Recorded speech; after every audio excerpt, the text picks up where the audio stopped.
everyone, welcome. This is Sunrise. I'm Ayo, marking you welcome to the show. Hope you've had a good and productive week, the kind of week you want to have. How many days ago? Today is what? June 14. 2 days ago, it was June 12. Yeah, June 12. Yeah, some of you still remember June 12, 1993. That was how many years ago now? Do the math. If it was 2023, it will be 30 years ago. So now it's 32 years ago. Good. So where were you 30 years ago? If you've not been born, it's okay. At least you hear the stories. And I actually argue that a good number of times people don't know what we've been through as a nation. Consequently, the sacrifices that have been made do not really register with a number of people. Let me tell you this, and you can go make your findings. It was a time when after the June 12 elections, by the way, the return to democracy, to the Fourth Republic, was postponed so many times between 1989 and 1993. The government of the day, the Babangida government of the day, wanted to get back into the Third Republic. Between 1989 and 1993. 89, it was supposed to, well, there was a call for politicians to come into office. And then in 1990, it was postponed. In fact, that year, I remember, Charlie Boy made an album. He wrote a song and published a song. Then it was a vinyl. The title of the album, I think, was 1990. Yeah, some of you will still remember.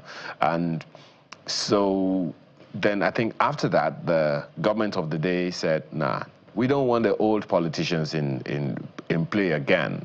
So all the old politicians were banished from returning into politics, and that was when a new crop of politicians came into play in 1990, towards the 1993 elections, and that was how the likes of the current president and Chief MKO Abiola, who eventually became the poster boy for that election that we still remember today, came into politics, and a host of so many other people at the time. And that election held in 1993, June 12, 1993, and it was generally acclaimed to be very free and very fair. The election was conducted by Humphrey Nwosu, Professor Humphrey Nwosu, at the time, and that's why, you know, it gladdened the heart of so many people that the president is announcing him for a national honor now. But after that election, as the, you know, electoral umpire at the time began to release the result of the elections, the president, the military president he was then, of the day, announced that the election had been annulled for one thing or the other. And that was when civil society organizations literally carried their own placard. They began to protest. There was a lot of protest all over the place. And later on in the month, of course, the president of the day couldn't rest. And later on in the year, he left office. He handed over to an interim national government, which was, of course, sidestepped a few months down the line, and then General Abacha became head of state. I can tell you that between 1993 and 1999, protests continued almost on a daily basis. In fact, it was a time, the Abacha days was a time, you went out, most people went out without being sure whether they were going to come back home. I can tell you that because I was already a broadcast practitioner at the time. You went out without being sure whether you were going to come back home. It was a very, very scary time in the country. So when people now clamor for a war, clamor for problems, clamor, they want to riot, they want to protest and all those things, and they want to go violent. Some people who have seen some of these things, I never saw the war, the 1966 to 68 war, I never saw it. But what I saw in 1993 is more than enough. And guess what? Those who saw the war said that was absolutely, it wasn't even close to the tip of the iceberg at the time. So those who are calling for it, let's just rest, because nobody wants to see that. It was scary in the 90s. So when we talk about democracy today in the light of June 12, which was announced by the previous government, the Buhari government, that it should now be a Democracy Day, it is something to celebrate. Trust me, it is something to celebrate. So a good number of people who know will tell you that it was a time that there was a lot of uncertainty. One of the sad realities of that time was that the people who championed the cause for a return to civil rule, a return to democracy, Many of them did not participate in the democratic process of this Fourth Republic. And a good number of them have their regrets.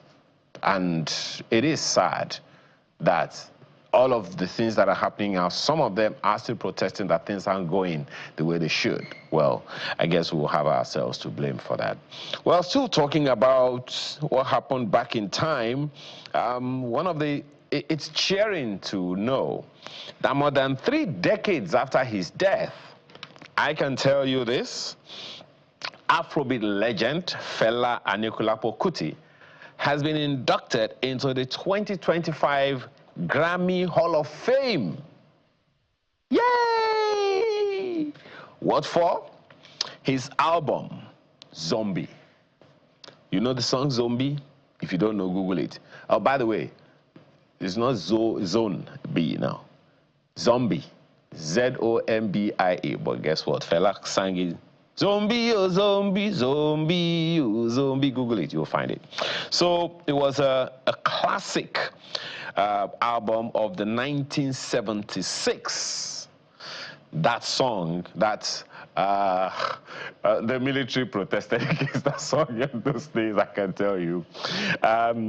It was, because it was like, okay, what he said, it was the song, zombie will not go until you tell him to go, the zombie will not come until you tell him to come. Pretty much, you know, and now say the word, no. I can tell you, even military officers love the song. But so that's the good news. Fela Anikulapo Kuti, Nigeria's pride of Afrobeat, has joined the likes of Jay-Z, late Michael Jackson, and so many others as a member of the Grammy Hall of Fame for his classic 1976 album, Zombie. Now, a number of questions have been raised about something that somebody recorded in Kogi State. Whether it was Kogi State, I think it must have been Kogi State. And the video is making the rounds of the former governor of Kogi State going about the town in a convoy of vehicles, but one particularly stood out. One vehicle particularly stood out. It's an allegation, it's something that can be found out, that the vehicle that was being used is worth nothing less than $3 million. I saw the vehicle. I cannot lie. I like them. I like them. They say it's a luxury version. It's a luxury tank. You know what a tank is? Yeah, military, officers, soldiers will understand that. It's a luxury tank, you know. And so once you get into that vehicle, forget it. Nothing can happen to you. Almost say that you are driving what the Americans call the beast for their president. Whether or not that is true, well, you can go ahead and find out. And that thing that's happened in the course of the week that a number of people have raised issues about is the altercation between Senator Adams Oshiomhole and officials of an aviation, of an airline operator, Air Peace. Well, the issues are still back and forth of that one, but unfortunately I'm out of time. Let me just quickly let you in on the things that happened, that will happen this morning on this program. The first item is, particularly in the light of June 12, is what do we need to do to strengthen our democratic institutions? That's going to be our first conversation today, and you really want to be a part of it. Of course, you can join us on X with your own comments. The information will come on the screen later. Strengthening our democratic institutions are going to be our first conversation. Next, we'll be discussing the state of the states. How do they fare? 2 years into the administration of most of them, what would you say, how would you say that they have progressed? How strong are the democratic institutions in the states? How well-to-do are the people? What's the economic lives of the people like, and all of that? That's going to be our second topic. Then today is World Blood Donor Day. The World Blood Donor Day is today, and we'll be talking about the benefits of blood donation. What are the benefits to you? You'll be shocked. You can go ahead and Google it, but we're going to discuss it. Then what are the myths around it? What are the things that scare you about donating blood? What are the benefits that will come to you? So many things that we'll be discussing this morning on that one. And our taste of the week. As Alera would say, let me just tell you that he is a he. Well, I'm laughing already, so you can guess what he is coming to do. Is he coming for comedy? Is he a stage person? You'll find out all of that in the course of the conversation.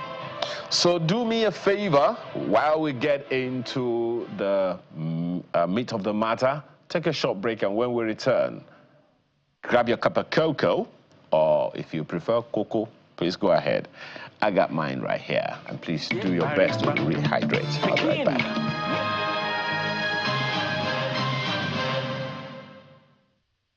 All right, thank you so much for joining us this morning. Now, we want to dive into a critical conversation about strengthening our democratic institutions. Our Fourth Republic has endured 26 years.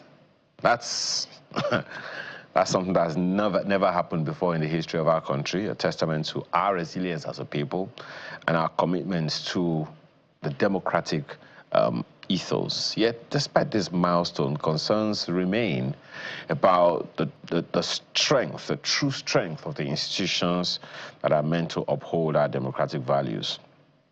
As I said earlier, if you reflect on key moments in our history, the June 12 debacle stands out as a painful but pivotal chapter. It exposed the fragility of our electoral system and the immense power of the people's will. But have we moved past the lessons of the era? Are the structures meant to protect democracy, like the judiciary, the legislature, electoral bodies, functioning as they should? How about the rule of law, limited civic education? How do they contribute to these institutional gaps? More importantly, how can we rebuild trust, ensure accountability, create systems that are not only resilient but also representative of the people's needs? Well, four gentlemen join us this morning to have this conversation. In the studio with me here is Dr. Gbenga Adeoye, who is a chartered accountant. Thank you so much for joining us. Thank you. He's also a public affairs analyst. We also have Dr. Abiola Shomodi, who is a former vice chairman of the APC in Canada. He joins us virtually.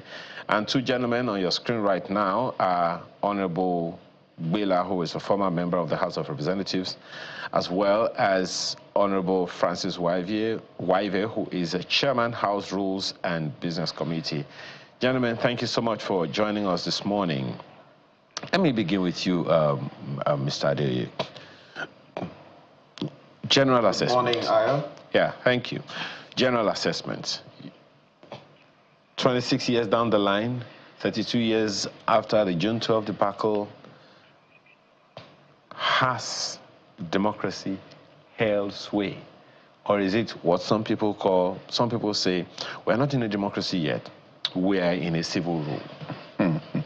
Okay, well, I think if we're looking at democracy in Nigeria and leadership, we need to go back to history. We had from 1960 to 1966 the parliamentary system of government. And then you had the likes of Chief Obafemi Awolowo in the opposition party in the parliament. The regions were being developed at their own pace, of course, rapidly. In the southwest, the north was developing. But if you look at the incursion of the military in 1966, through that coup by Kaduna Nzego, the reason they adduced for, breaking into that democratic system was that the cabinet members were corrupt, and the leaders were not serving the interests of the people. So we had a problem, 1966. You also recall that that coup could be regarded as a failed coup because those guys that planned the coup were not the people that reap the reward. Oh dear. Albeit people said, oh, that must be a coup from the southeast. but it's not neither here nor there, because people will tell you Kaduna Nzegu speak Hausa fluently, even more than Igbo language. But then Irosi came in, and then not long after, 6 months after, he was also killed. That's in 1966. So then you had General Gowon on board from 1966 to 1975. Now, if you look at what happened in 1967, because we're looking at how people fare from different regions, how people feel marginalized. Even now, when you look at the upper class, the middle class, the very rich and the poor, are things that lead to agitation.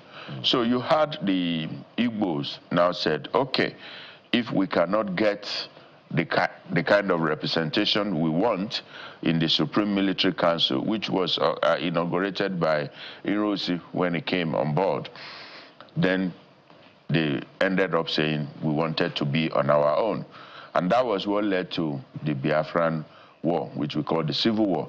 And predominantly, that was what Gowon battled with in 3 years of his administration, up to 1970.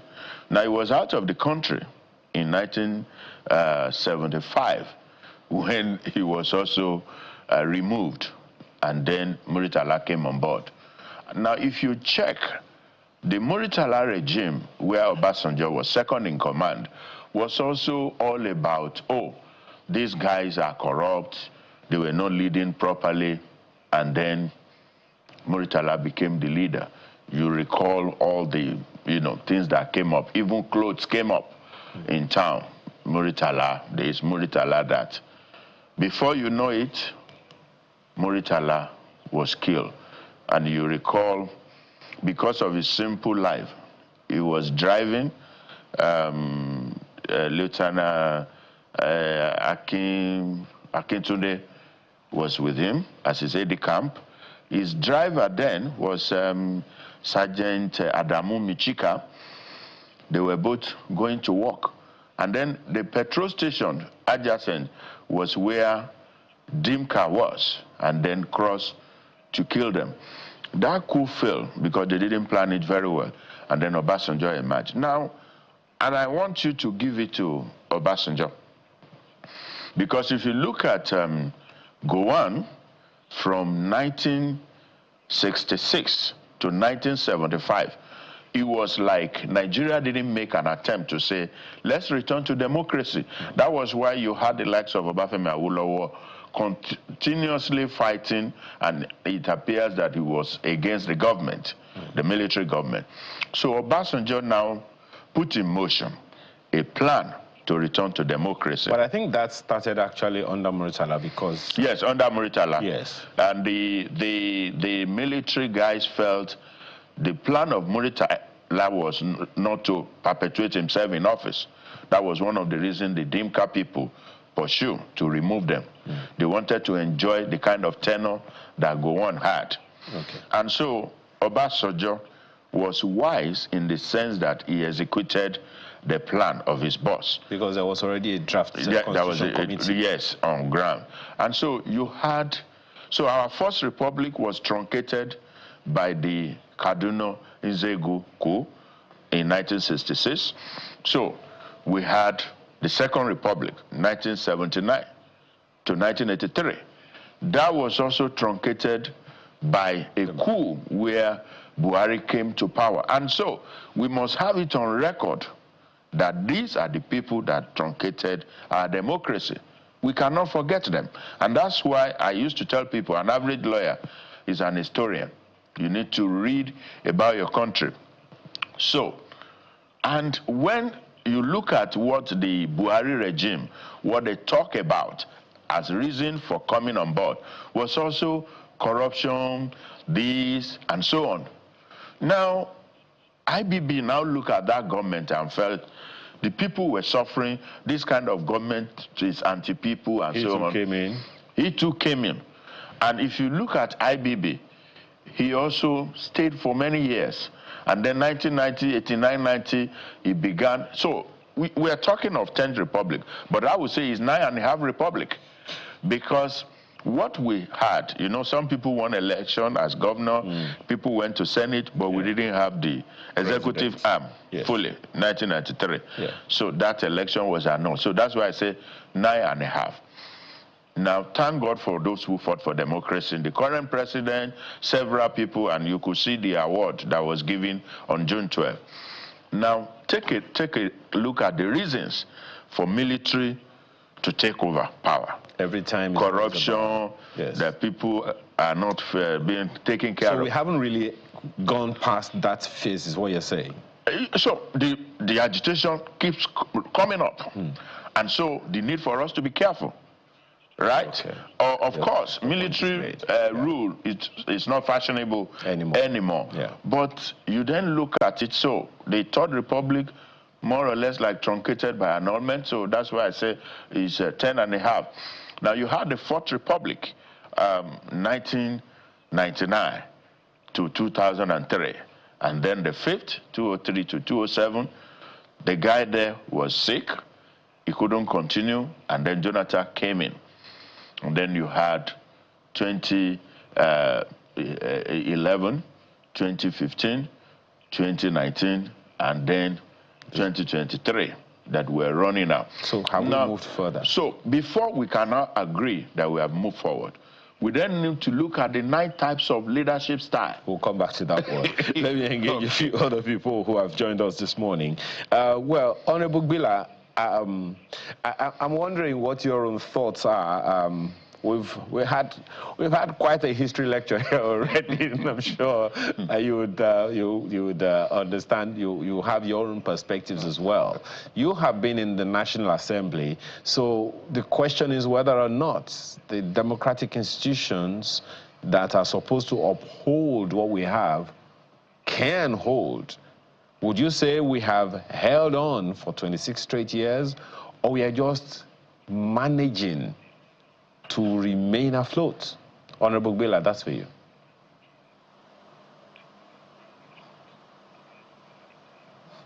Okay, thank you very much, Ayo, and thank you for having me on the program.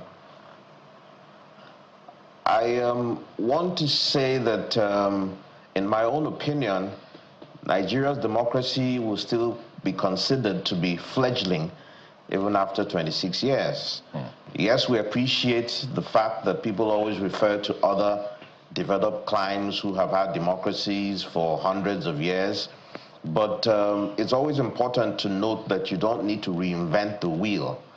We have seen and should have been able to adapt and adopt what is being considered to be the tenets of democracy. So when you look at that, then you would now start to realize that, in my own opinion, we have not started thriving as a democracy in Nigeria.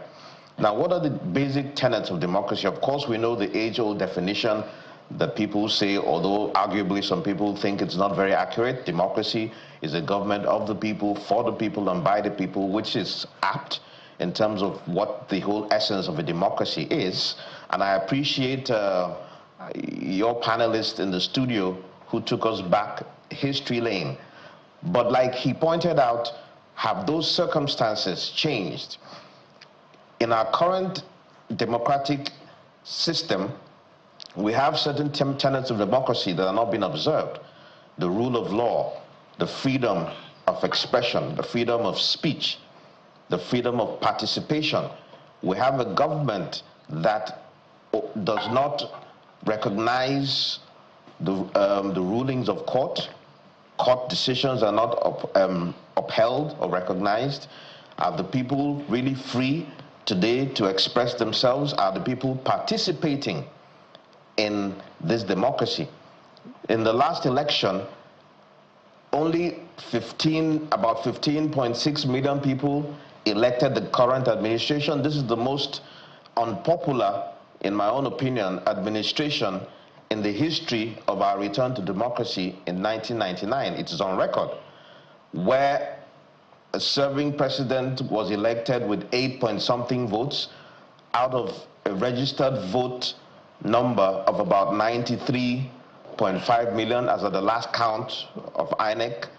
And these are things that, as we continue this conversation, we need to start to look at what the problem is that we're having as a country. The lack of participation of the people, the lack of confidence in the democratic institutions. So I would say that our democracy is still fledgling. I would say that our democracy is still faulty. We do not have the kind of democracy that is envisaged, that our progenitors envisaged when they championed the cause of democracy. And this is something that we must admit and come to terms with. Honorable Waive, thank you very much, Honorable Wheeler. Honorable Waive, I'll come back to you. I'll come to you on that one. Former Vice President Professor Yemi Osinbajo said that we should find every way to strengthen and not expose or exploit our fault lines. And it would seem like those fault lines are being exploited by some quarters, particularly bearing in mind one of the institutions of a democracy, which is electoral institutions. Voter education is at an all-time low. Perhaps education that should actually start with awareness. So if we are to look at the institutions, one after the other, let's start with the democratic institution of the voter or the voting process, electoral voter education, voter awareness, voter whatever it is that we need to look at. How politically educated, politically aware, politically savvy would you say the average Nigerian is? The reason I ask that question, Honorable, is because we hear, and you would probably want to speak to that as well, that in some cases, in a good number of cases, the voter expects a parliamentarian, a member of the National Assembly or a State House of Assembly to do something for them, to erect an infrastructure for them, not just to validate that they are doing something for them when they go to Abuja or when they go to the State House of Assembly. What's your take on the strength or otherwise of that leg of our democracy?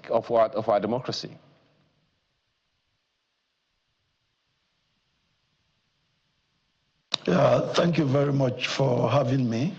I must say that our democracy is a work in progress.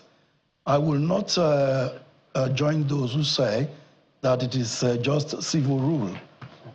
It's a matter of semantics maybe, but we have made a lot of progress. Take the electoral process that you talked about. In the Second Republic, you could hear of ballot box snatching, but that is gone. And then today you hear of vote buying. So people now know that if you snatch the ballot box, it is useless. So there's some improvement taking place, and I would like to acknowledge that changes are taking place. Right now we have the BVAS that has been used, and it will only get better. I want to look at things from the optimistic point of view. Even in the United States, the last midterm elections for Congress, voter participation was less than 40%. That's one of the world's oldest democracy. So if you compare that with Nigeria, we are just 26 years old, as it were, and then you know the problems we have with the register, with INEC, then you will know that the voter turnout as an issue can be resolved with citizens' engagement, voter education, civic responsibilities being touched. Today, the National Orientation Agency has gone to sleep and is being neglected. In between the elections, the National Orientation Agency and other organs of government ought to help to strengthen the electoral system by voter education. So we are making progress, but slowly. You wouldn't tell me that a parliament, for instance, that is able to invoke the doctrine of necessity at the crossroad of our country has not made progress. You wouldn't tell me that a parliament that was able to stop a third term bid breaking the Constitution, has not made progress. So there are a lot of things that have happened, and today our parliamentarians are becoming experienced, becoming vast in the job assigned to them. For our electoral process, some progress has been made. We must celebrate that while we begin to push for improvements, real-time voting, online voting, and all of that. There are proposals currently before the National Assembly for amendment of the Electoral Act. We must all come together and make sure that that happens. The voters' education and INEC as an institution needs to be strengthened such that INEC's capacity to deliver will be strengthened and people will have faith in the electoral process. I think that's what we need to work on. But I wouldn't say that we are where we used to be. We have gone far from there. In 26 years, everything is not lost. There's hope, and now there is even renewed hope. Things will get better for our country. Well, Honorable, still with you, you haven't quite spoken to one of the issues that I raised, the fact that the electorate expects you, a parliamentarian, to build roads, to supply water, to build hospitals and all of those things. It's the level of awareness of whether or not they know that that is not part of your constitutionally assigned responsibilities. That's one of the things we need to educate people about, isn't it? Yeah, that definitely is a challenge to our democracy at the moment. And I'm glad you raised it because the media is also one of the institutions for sustaining democracy. And what you are doing is very good to help us educate our people. Most of our constituents think that we are in office to pay school fees, hospital bills, attend funerals, and that kind of thing, and then do what the executive ought to do, build schools, hospitals, and roads. So there's a need for civic education. When we were in primary school, and during Gowon's time, there was civic education as a subject taught in primary school. I think we need to go back to do that, not just for our children, but even the adult population, so that people will be able to understand what the job of a legislator is. Lawmaking, representation, oversight of the MDAs. These need to be passed down to our people so that that understanding would reduce the pressure that lawmakers face across the country to do what the executive ought to do. So if you are not building roads and hospitals and classrooms, you are seen not to have performed, whereas you may have contributed tangibly to the democratic process of lawmaking, in constitutional review, for instance, in the laws that we make for the good governance of our country that improves the living standard of our people and ensures that the welfare of the citizen is the priority of government. So it's a challenge we are still facing, and one of the avenues to deal with it is the media being one of the democratic institutions, as it is everywhere in the world. The fourth estate of the realm need to do that to ensure that our people get educated. And I believe as we are on this program, people are listening from across the country, and we need to read the Constitution. We need to read what happens in parliaments around the world, so that we can educate our people and they will not be pushing for parliamentarians to do what they don't have the power to do. Well, thank you. Well, Dr. Shomodi, I'd like you to speak to this. Beg your pardon, Dr. Shodi. I'd like you to speak to this as well, because one of the issues that we have had, maybe the federal government has been able to overcome that one, but the state governments, I'm not sure we can say the same. I'm talking about the independence of the various arms of government, the judiciary, the legislature, the executive. It would seem like all of that is still central. It would seem like we have not really escaped the monarchical mindset and the authoritarian nature of the military that Dr. Adeyu enumerated for us earlier. Talk to us about what we need to do to ensure that the weakness of these three institutions, the weakness of their independence, is addressed. How do you think we can address it? Thanks so much for having me in the studio. and thanks for correcting. My last name is Oshodi. Thank you. Yeah, and thanks to the other panelists that have joined me on this great program. And congratulations to all Nigerians. This is the first time we're having a very long stretch of democracy, 26 years. That's cause for celebration. We've never had it so good. And thanks to the first panelists that, took us down the memory lane. History is very, very important. It took us a while to get here. And when you appreciate that level of history, you know that we've made substantial progress in our democratic journey.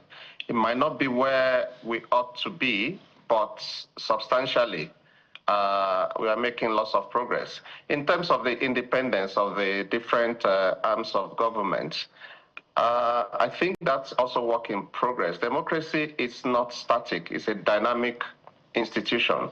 We keep improving on what we have.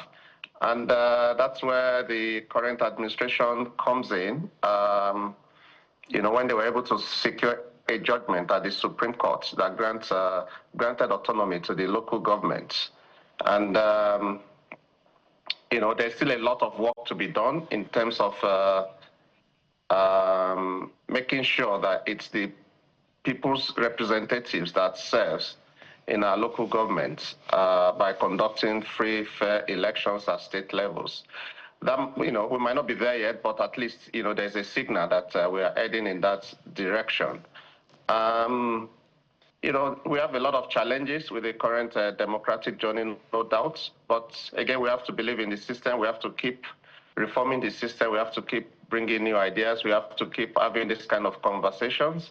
We have to keep educating our people. We have to keep encouraging those, already saddled with the responsibility of managing our democracy. And we have to trust the institutions. We have to strengthen INEC. We need a voters' education, like one of the panelists, earlier said. So a lot of this, we need to continue, and we need to believe in the process. And at some point, we'll certainly, get the desired results. We need to persist and insist, that we want to make this democracy succeed. And I came across one research recently conducted amongst our youth. About 30% of them were alleged to be supportive of a military rule.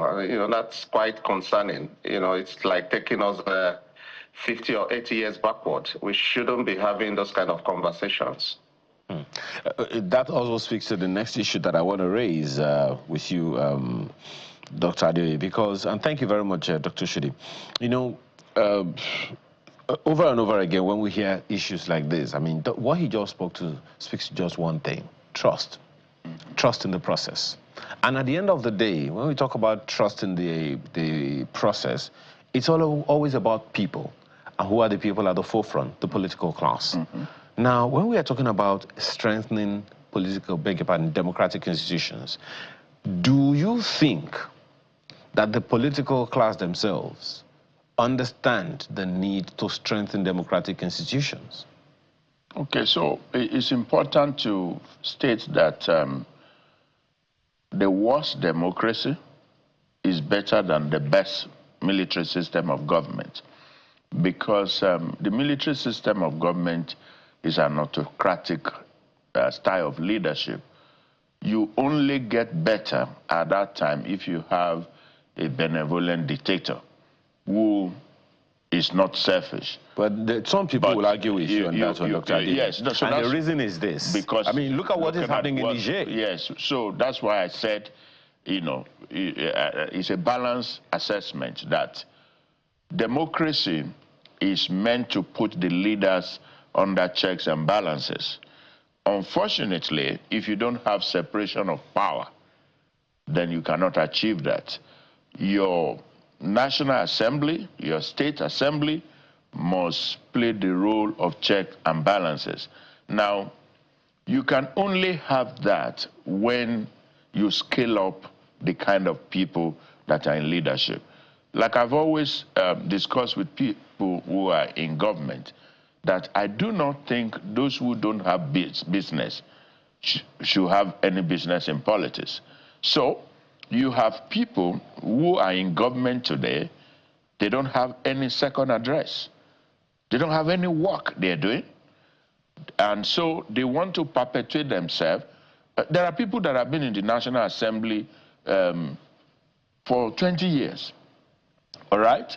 And are you telling me that in their constituency, you don't have brilliant guys that can take over? So it's supposed to be that when you take up an assignment to participate in politics, it's supposed to be sacrifice, you know, motivated by desire to serve the people. So number one, the political positions must not be too attractive in terms of the reward that you get from it. And that's what we call transactional style of leadership, where people feel, okay, once I get in here, I put in 10 billion, I'm going to get 90 billion. All right? So it has become like an investment for most people. And if you check those that are going into politics in recent times, so you see people sell their houses, sell their cars, sell their investment, and they say, don't worry, you're going to reap it back in 2 years, in 3 years. And right in our own eyes is happening. Therefore, I'm an accountant before I became a lawyer. In every investment, there is what we call payback period. The shorter the big payback period, the better the investment. And so people have now come to say that politics has the highest rate of return and the shortest payback period. And you cannot dispute this. How will somebody who wants to be a senator will have to spend 2 billion naira and then it's just to serve the people? No, I don't agree. You want to be a governor and you have to spend maybe 15 to 20 billion. It depends on the state you're talking about.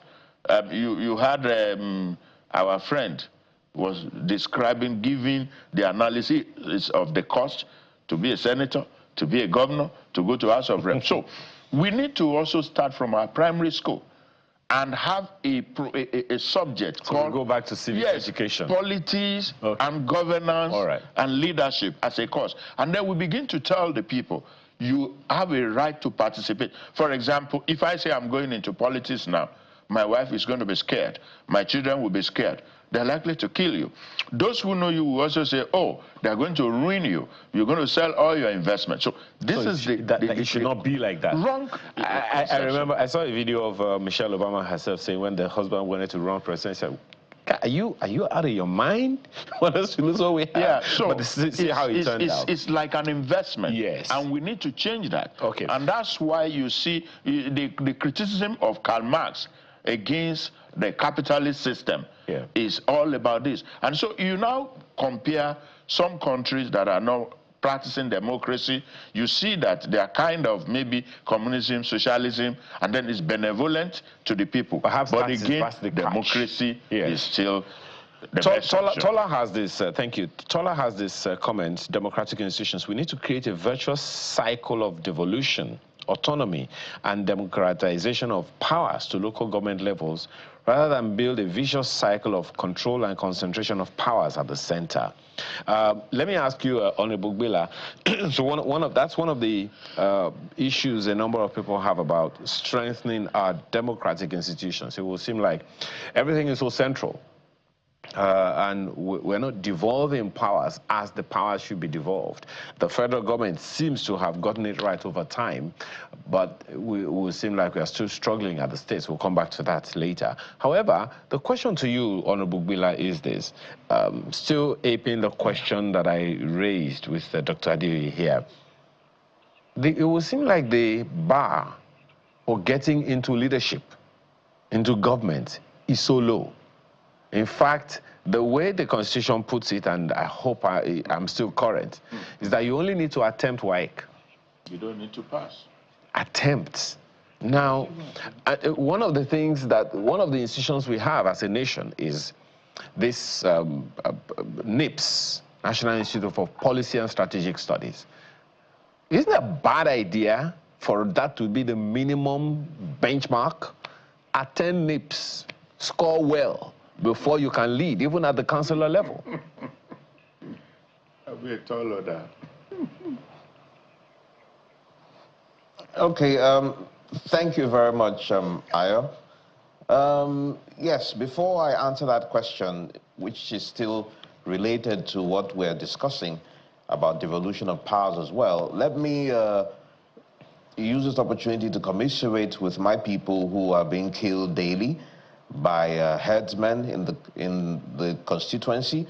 This still speaks to what we're talking about with regards to devolution of powers and this local government and even the state governments not being empowered enough because of some flaws in our constitution to be able to intervene for the protection of the lives of our people. And I will still come back to that.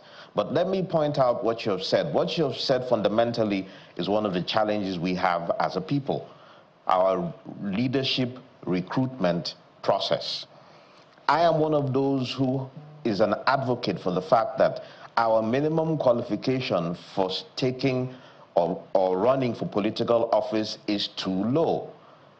Talking about secondary school, with all due respect and regard to all those who have not had the opportunity to pursue an education, because of the peculiarities of our country, we need to admit that the level of illiteracy, the level of lack of exposure is high. And so if you expect people who emerge into these positions to be only of secondary school certificate level, then you fundamentally have a problem. In this country, people celebrate wealth no matter how it was obtained. Even ill-gotten wealth is celebrated. And that is another fundamental issue we have as a country. The cost of running for elections, like Doctor just said in the studio. There needs to be a way we can, and this is something that is still, it still behoves on the National Assembly, on the legislature to look at.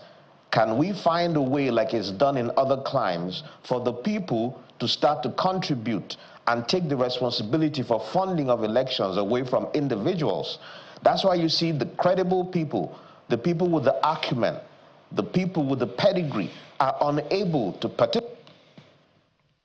Oh dear. Well, we'll definitely come back to that conversation. Most certainly come back to that conversation, because those comments are very, very important, and I'm pretty sure that Honorable Wive will want to speak to that as well. But let me come to you, Dr. Shodi. Okay, Dr. Honorable Gwila, please continue. So these are some fundamental things that we should begin to address. It is a concern and a failure, in my own opinion, to us, because I'm not speaking as if I'm not also part of the legislature.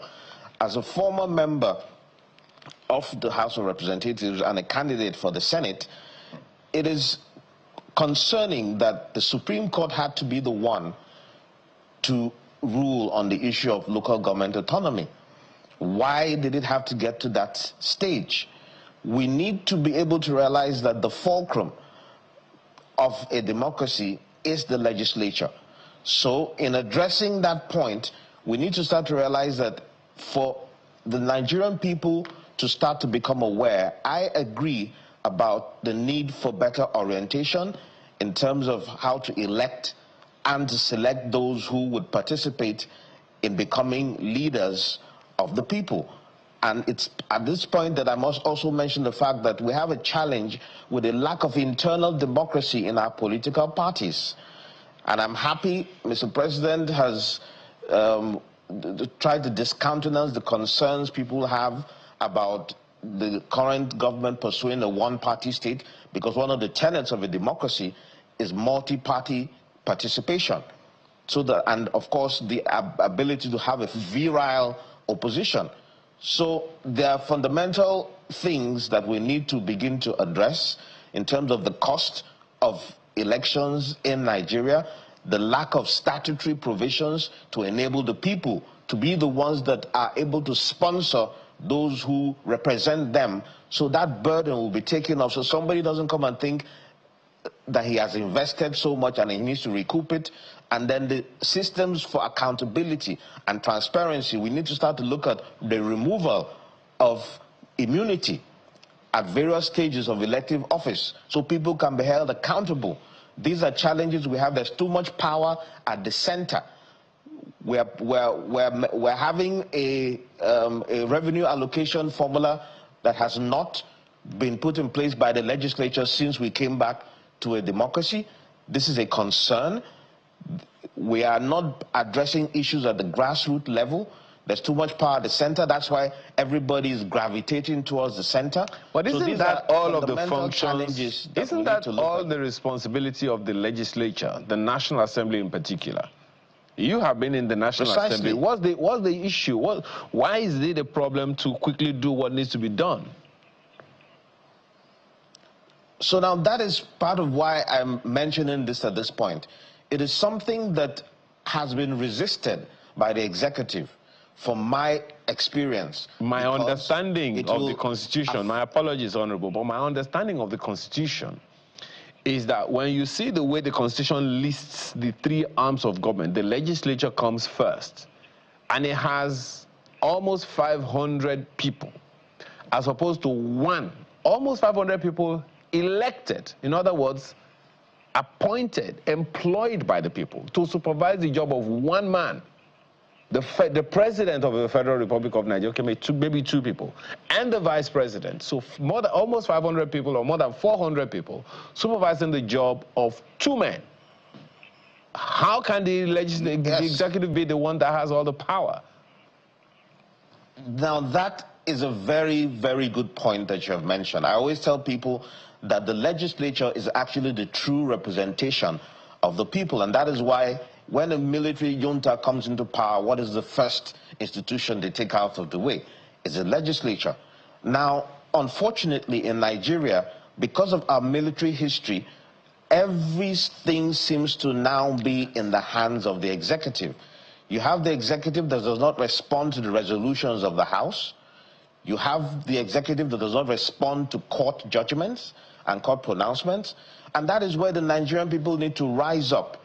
The Nigerian people rose up, Honorable, my apologies. The Nigerian people rose up to employ you, to the members of the National Assembly. The Nigerian people know that you have the power to what's that word now you say? You want to remove the president from office, impeach the president. But that never happens. Anyway, maybe that's a conversation for some future to come.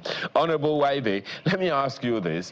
Part of the issues that he has raised and that we're raising here, because if we're going to have strong institutions, then we have to have strong individuals who can enforce the things that need to be done. Honorable Wheeler has spoken to the weakness of the political parties themselves, to a large degree, the lack of individual political philosophies that can strengthen any democracy. Now Dr. Adeye began by telling us the need for the concerns about the political class themselves. What is your take on the role of the political class, irrespective of political divide, to strengthen our political institutions? Because it will look like some politicians see these weaknesses and they would rather exploit than strengthen them. Yeah, I will use the opportunity to react to what Dr. mentioned, using one brush to paint everyone in office, particularly in the legislature. I want to say there are very intelligent people, very well-educated people in the legislature. Mark Bila is a very brilliant fellow. He was with us in the 9th Assembly. And in this 10th Assembly, there are a lot of retired professors, army generals, permanent secretaries, lawyers, accountants, architects, a lot of well-educated people. So to just use a brush to paint everybody that people who don't do well, that go into politics, I don't think that is right. And then two, I must say that we are doing citizens education on a program like this. So to say that it is wrong for a parliamentarian to go into office for more than 1 or 2 times is not a service to our country. The legislature is like the wine, the older, the better. In the United States of America, some people have been in parliament for up to 40 years. I think that the parliamentarians who are noted to be good on their job should be retained. When you begin to change them and you do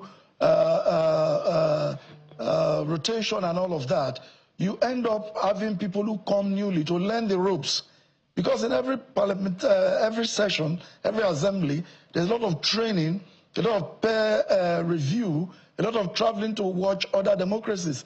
Now, why this fellow is just gaining his knowledge, knowing his left from his right, you vote him out, and you bring a new person in. And then at the end of the day, you say, oh, they are not doing well. It's because we don't have experienced people. Take the US Congress, for instance. The turnover is 8% thereabout. But in Nigeria, in the recent 2023 election, the turnover is about 80%.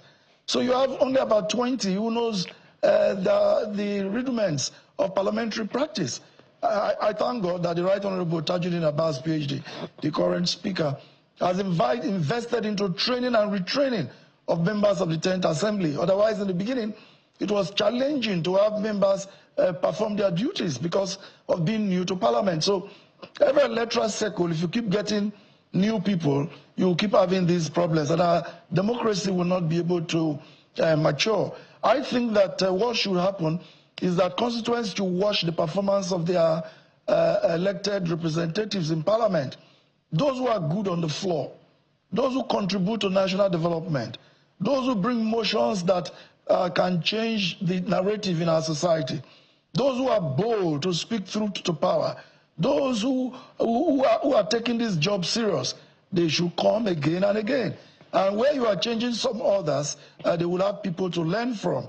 But where you have only 20% coming from the previous, it's drowning. These challenges we face in our democracy that we're talking about today are because in nascent, we are new, 26 years. Some other countries are celebrating 200 years. And for me, 26 years, we should celebrate that it's not been interrupted, and we are growing, we are learning, things are going to get better. For those we notice who are not abiding by the rule, we have a business to vote them out. And on programs like this, we should educate the Nigerian citizenry that the next election, make sure you make use of your power, your civic duty, your responsibility. Perform it and cast your vote. And you'll see that our country will get better for it. Well, I'm pretty sure that Dr. Ade, Dr. Shode, I'll come to you in a bit, but I think that Dr. Ade is yearning to respond quickly to some of the issues. Yes, I think he misunderstood what I said. What I said is that, political office holders, most of them have invested, and so politics has now become a place where you go to enrich yourself. And he talked about voting out people that are not performing. As a matter of fact, some young folks want to come out to contest, but they don't have the resources because the requirement is now huge. Of course, he spoke in two ways. He has also said that anyone who is not performing should be voted out. So there's a balance. So there's a balance there. So, and that's where I was pointing to. So you don't just sit down there for 20 years just doling out rice and beans. And of course, the constituency project that came up in the National Assembly is actually a palliative to address an aberration because people represented their constituency, and then they feel like the executive is executing road projects, infrastructure, and they are not getting from where they come from. And so they have to, it's not as if they are the one doing the project. So they just put in the budget and then follow up.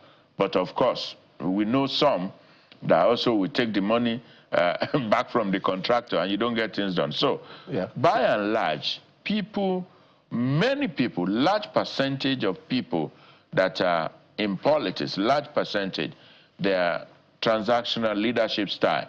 What is in it for me? Because I have invested. So until we do something about the cost of getting into power, you cannot eliminate corruption. Okay.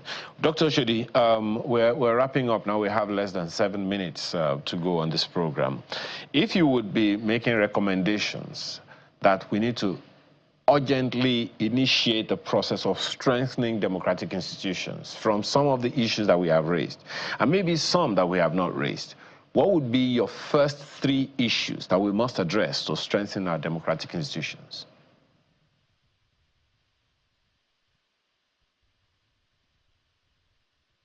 electoral reform, the confidence of our people in election is still very shaky. And we've made a lot of progress, to be honest with you, judging from what happened in 1999, 2003 elections. But we still have a long way to go. We need to keep reforming the laws. We need to decentralize and reform INEC. We need to clean up the electoral register. I don't believe 90 million people are truly registered on INEC. I don't believe they've even carried out any cleanup of that register for a very long time. Yeah, you want to tell me that people are not dying or people are not relocating? You know, those kind of things. The INEC needs to clean up the register. We need to have the, we need to know the number of Nigerians that are truly registered. And I'm aware that some voters register in 2, 3, 4, 5 different states on the current register. So lots of reforms needs to be done. The votes needs to show that they are counting. And we need laws, to prosecute electoral offenders. I know some are being prosecuted, but I don't think it's enough. We need more laws, to tackle that challenge. And then the leadership recruitment process as well needs to be strengthened. Lots of the panelists have mentioned the quality of leadership, whereby people come into politics or see politics as a means of MMM. You come with a lot of money and you make a lot of money out of it.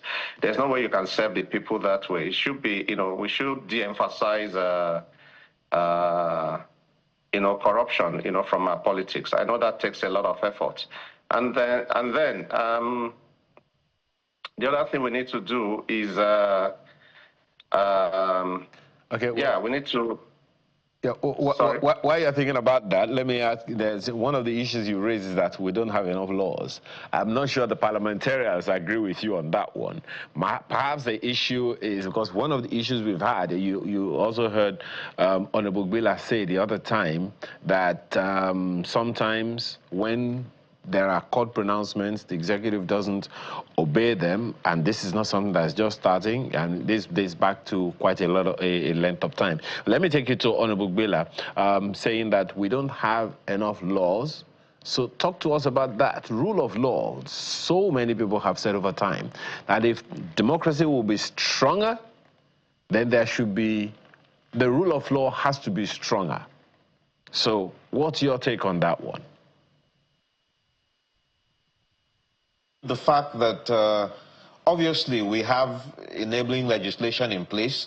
I agree with my colleague, Right Honorable Waive, that we have made progress, especially in the issue of enabling legislation. But that legislation as it exists, it now needs to still be improved upon. Because we now have a situation where we have technicalities being exploited in the legal pronouncements from our courts. So certain things need to be categorically and, unequivocally indicated in our laws. And this is where I call upon my colleagues to do something about that expeditiously. We need to work on those laws. We need to work on, again, I'll repeat, the internal democracy in the parties. We need to have legislation that even controls what parties can do. When you have a party putting presidential ticket nomination form at 100 million naira, gubernatorial 50 million naira, what is that? Is it a money-making venture? How do Nigerians participate? How do ordinary Nigerians participate in determining those who govern them or the issues of their country? So it's important that we still revisit that. We need to revisit the independence of INEC. This is very critical. We need to take away the responsibility for appointing the INEC chairman and the resident electoral commissioners from the president. It needs to be an independent body. In the manner in which it is constituted now, it is not independent in my own opinion. Okay. These are very fundamental things that need to be done. And of course, like I mentioned earlier, we need to address the issue of funding. All over the world, we know money is required for politics, for campaigns. But how do you handle that issue. Okay. This also needs to be something that legislation should handle. So yes, we have made progress with having enabling legislation, but we can even do more. Okay. Honorable Waive, let me ask you a question around one of the issues that have been raised, and that is the selection process. Some of the people that are selected, in fact, let's just say that they shouldn't have been selected in the first place, you know, from the honorable, the level of the councillor in the local governments to the local government chairman and all of that, and on and on and on like that. And some of them, you hear the rhetoric sometimes, you're wondering, hey, wait, you are a federal legislator, you know, legislator. So talk to us about what political parties need to do. Difficult, but hey, its opinion. So what are the things that the political parties need to do to ensure that we have the right selection of people that will be pitched for elections? Yeah, that's a very critical aspect of strengthening our democratic institutions. First, I would want to make a plea to Nigerians generally, those who are educated, those who have the interest of this country at heart. Don't stay back. Participate in the political process. Join a political party. Make yourself available for elective office. Having said that, I would say that the political parties themselves must be transparent in that process of selection. The godfatherism, money politics must be done away with, such that when primaries are being conducted, they will be seen to be free and fair. The internal democracy of all political parties in Nigeria today need to be strengthened. I must also add that judiciary is a crucial part of the MISC. It's a necessity that the judiciary are able to perform their duties, particularly when it comes to elections. What we have seen in the recent past is a sad commentary. Currently before the House, there is a bill seeking to establish an election offences tribunal, such that we're able to deal with those things expeditiously, and our elections will begin to be seen to be free, fair, and credible. So judiciary itself must find a mechanism of checks and balances of those who preside over electoral matters, so that the results that come from the judiciary should reflect the will of the people. Okay. You can't lose an election and then purchase it at the judiciary. That's a challenge in the country today. And the recent changes or disciplinary measures the NJSA took recently are good. We are hoping that there will be more far-reaching decisions taken, so that when you win an election, you can be sure that the courts will validate what has happened. We pray that the political parties will get it right and put our first 11 forward. Okay. And then when the process is concluded, the quality of people we find in the executive, in the legislature, will be such that Nigerians can be proud of. Absolutely. Thank you so much. Well, Dr. Ade, you have 30 seconds. Last words. I would say that no matter how bad your law is, no matter the deficiency in your law, if you have good people at the ends of affair, then you're good to go. So, good people, upright people, righteous people, professionals should all troop into various political parties and let all of us participate, so that those that are bad there will outnumber them. Sounds like you're asking for angels to come and vote, but thank you so much for your time this morning. Dr. Benga Aduyi is a chartered accountant, a lawyer, and public affairs analyst. We've also had Dr. Abiola Oshodi, former vice chairman of the APC in Canada, as well as Honorables Mark Bela, former member, House of Representatives. Oh, by the way, we heard you say that you want to go to the Senate. We'll send you an invoice. We'll send you an invoice for that. And Honorable Waive, who is Chairman, House Rules and Business Committee. Thank you, gentlemen, for being a part of the conversation this morning. So when we return, let's go from federal to states. So what is the state of your state right now? What do you think is missing and what needs to be done to make your state better? That's up when we return.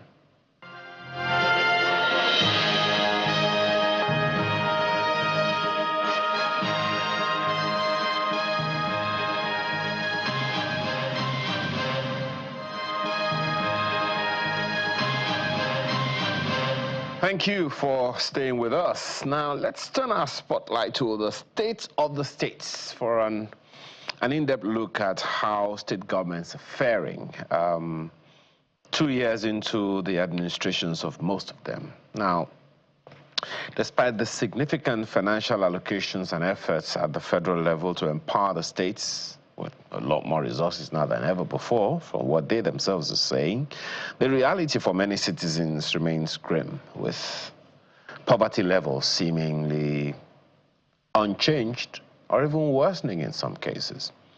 Now, beyond this is the supposed independence of local government administrations and state houses of assembly, which often feels more like a promise on paper than a reality. So, are these institutions functioning as they should?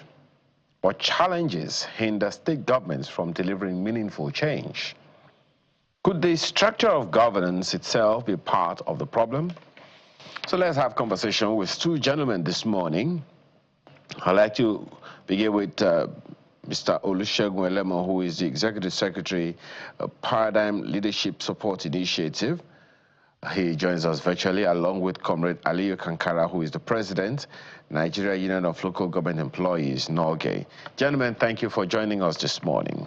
Let me begin with you, Honorable, Comrade Kankara, joining us virtually from Kano, I believe. Congratulations is in order, first of all, on Comrade, on your election. Now, if you would assess, because one of the critical issues that people have taken up with the state governments is the fact that local government administrations are not as independent and as functional, as pragmatic as they are expected to be, despite the ruling of the Supreme Court last year. What's your current assessment of the general state of affairs in the states, particularly from the grassroots perspective?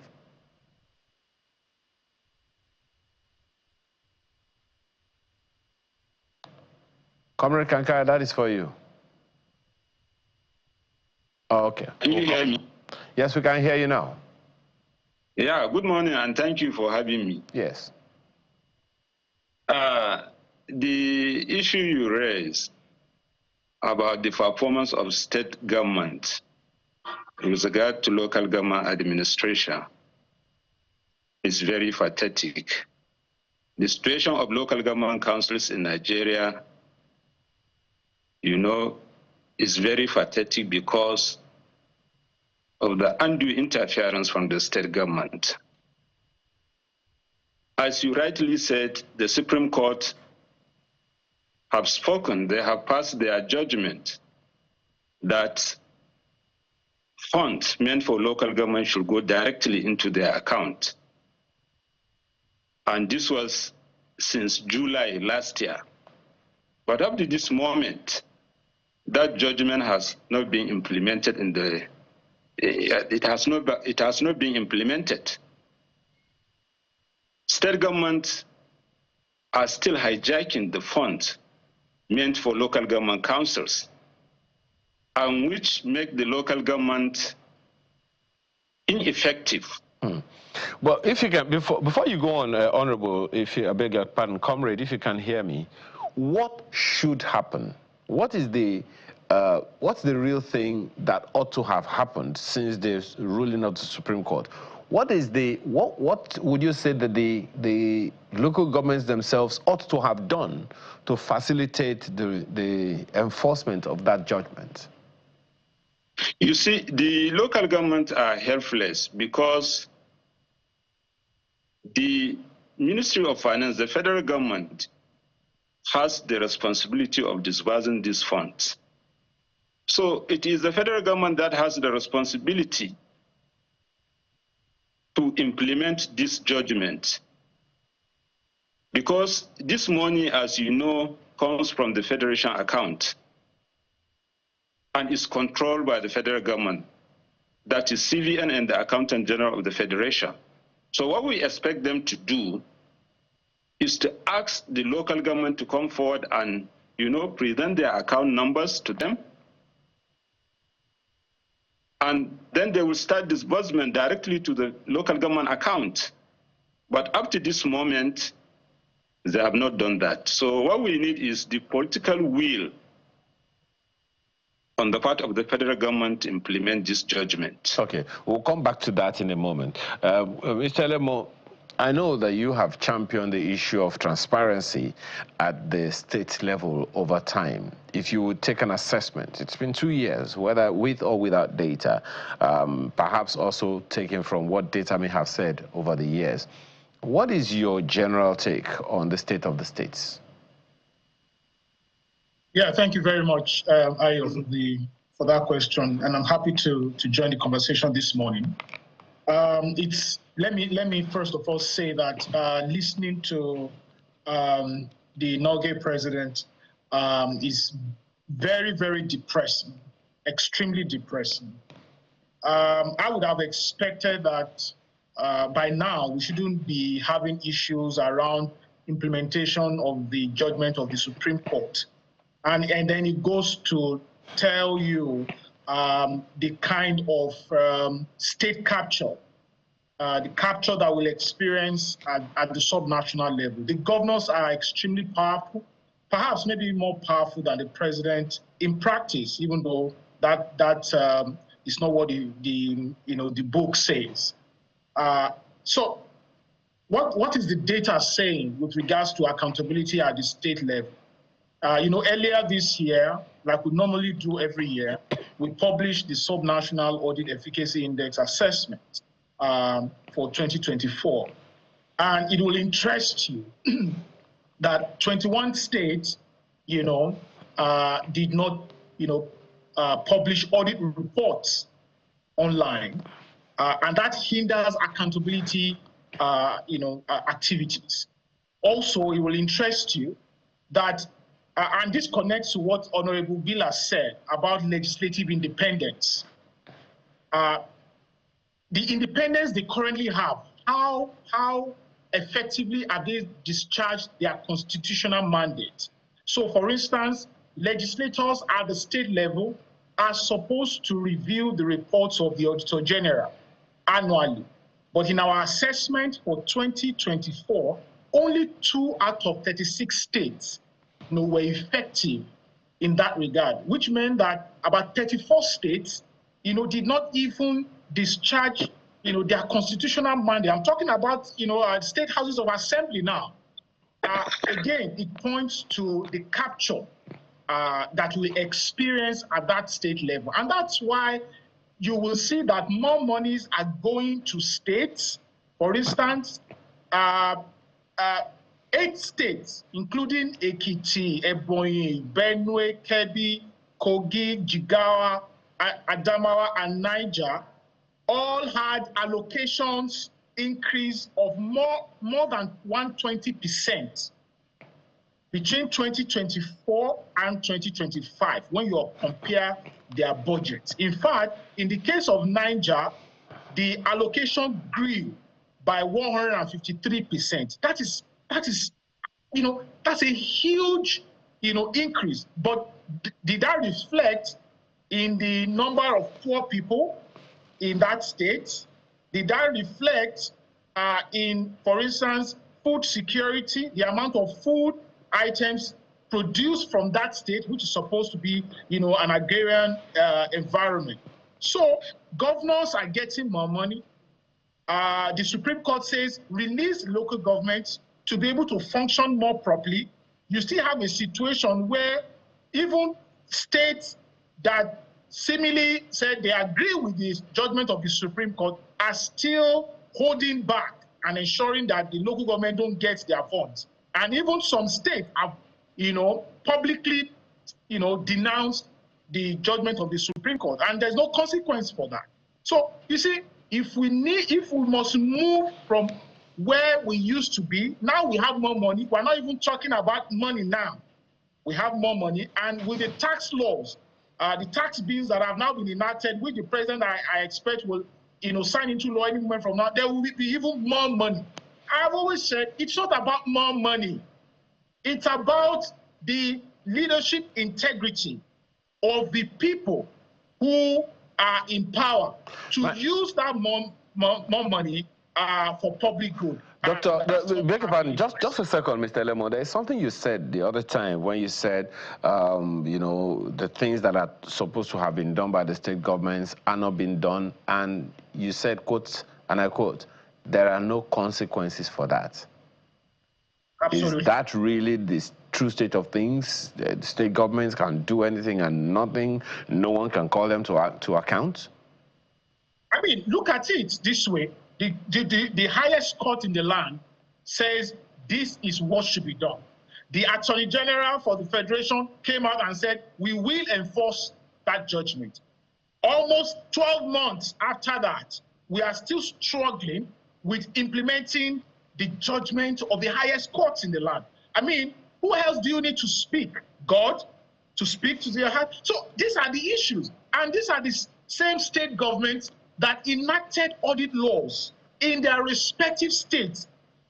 It's interesting to let you know today that from our assessment, only 2 states have implemented the financial autonomy clause in their audit laws. Only 4 states have implemented the administrative independence clause in their audit laws. These are laws that the state government, the state governors by themselves, in cooperation with the state houses of assembly, passed the law, the bills, and the governors signed it voluntarily into law.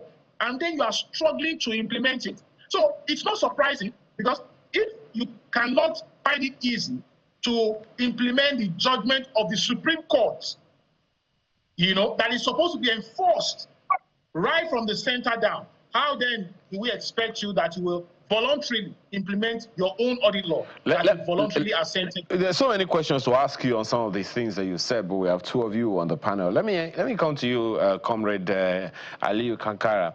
So the Constitution guarantees the independence of local government administrations. So I just wonder that despite the ruling of the Supreme Court on that one, that is what we have. But you may want to speak to that, as well as something that Mr. Elemo said just now, that nobody can call the state governments to account. Do you agree with him? Yes, I totally agree with him. So even the houses of assembly are powerless to call the state government to account. That's what you're saying? No, they cannot. They cannot call them into account. On paper, they are supposed to have the responsibility of calling them into account. But in practice, our state houses or assembly cannot call our state government or our state governors to order. They cannot. But why is that the case? Well, because of, you can say because of politics. Like my brother said here, the state governors are even more powerful than the president of this country in practice. So in practice, the state House of Assembly members are at the mercy of the state governors. So they cannot call them into account. Now, that is the sad situation. That is the sad state of this country. Okay. When you have people who are too powerful and nobody can call them into account, they are not accountable to anybody, then you are bound to have this kind of problem. No, so now, one other issue that I'd like you to address, Comrade, is this. From the federal government, what the federal government is saying, and proudly so, and what the state governments are confirming, and which Mr. Elemo has also validated now, is that some of the states, a good number of the states, have more than 100% increase in the allocations that come to them. So yes, who should be holding them to the accountability grid? How, okay, maybe I should ask you this. In what ways would you say that maybe in the state where you are now, or maybe surrounding states, what would you say, how effectively would you say this has impacted on the governance of the people, on the livelihoods of the people? How has it affected the poverty numbers, poverty figures, and all of that? It has not affected the poverty, I mean, it has not affected the lives of the common man in any way. This increase in revenue to the subnational government and the federal government has not in any way affected the lives of our citizens. People are in abject poverty. People cannot afford to eat 3 times a day. People are struggling to survive. Basic education has collapsed. Healthcare has collapsed. Insecurity everywhere, abject poverty everywhere. So this increase in revenue has not translated into any way. But we cannot say, comrade, that nothing has happened at all. There must be something that the state governments are doing that we can say, okay, marginally, they have improved. In my own opinion, nothing has happened. Nothing. Except additional burden, more suffering for our people. That is what happened. But the local government administrations in particular, they have more allocations to them. Some of them should be having their allocations directly now. Like I told you, no local government in this country is taking their allocation directly from the federal government. No local government in this country. The allocation meant for local government is being channeled through the state government. And it is business as usual. So nothing has changed. Well, Mr. Elemo, can you confirm that? Well, we cannot say entirely that, absolutely nothing has changed. The question is, whatever changes we're experiencing right now, is it inclusive enough to take the poor people, the vulnerable citizens out of the depressive experiences that they currently have? So, for instance, you have more money to states. Many states would rather, go on elephant projects. States that, could even barely boast of road transport infrastructure now want to have airports. It's very absurd. Roads, states that could barely, it's not even barely. States that don't have, intercity, rail system that will limit transportation burden, on the most of their citizens that are vulnerable, wants to go and construct airports. Many states now have revamped, their roads, which is good. You attract investments, you open up the state, is fine.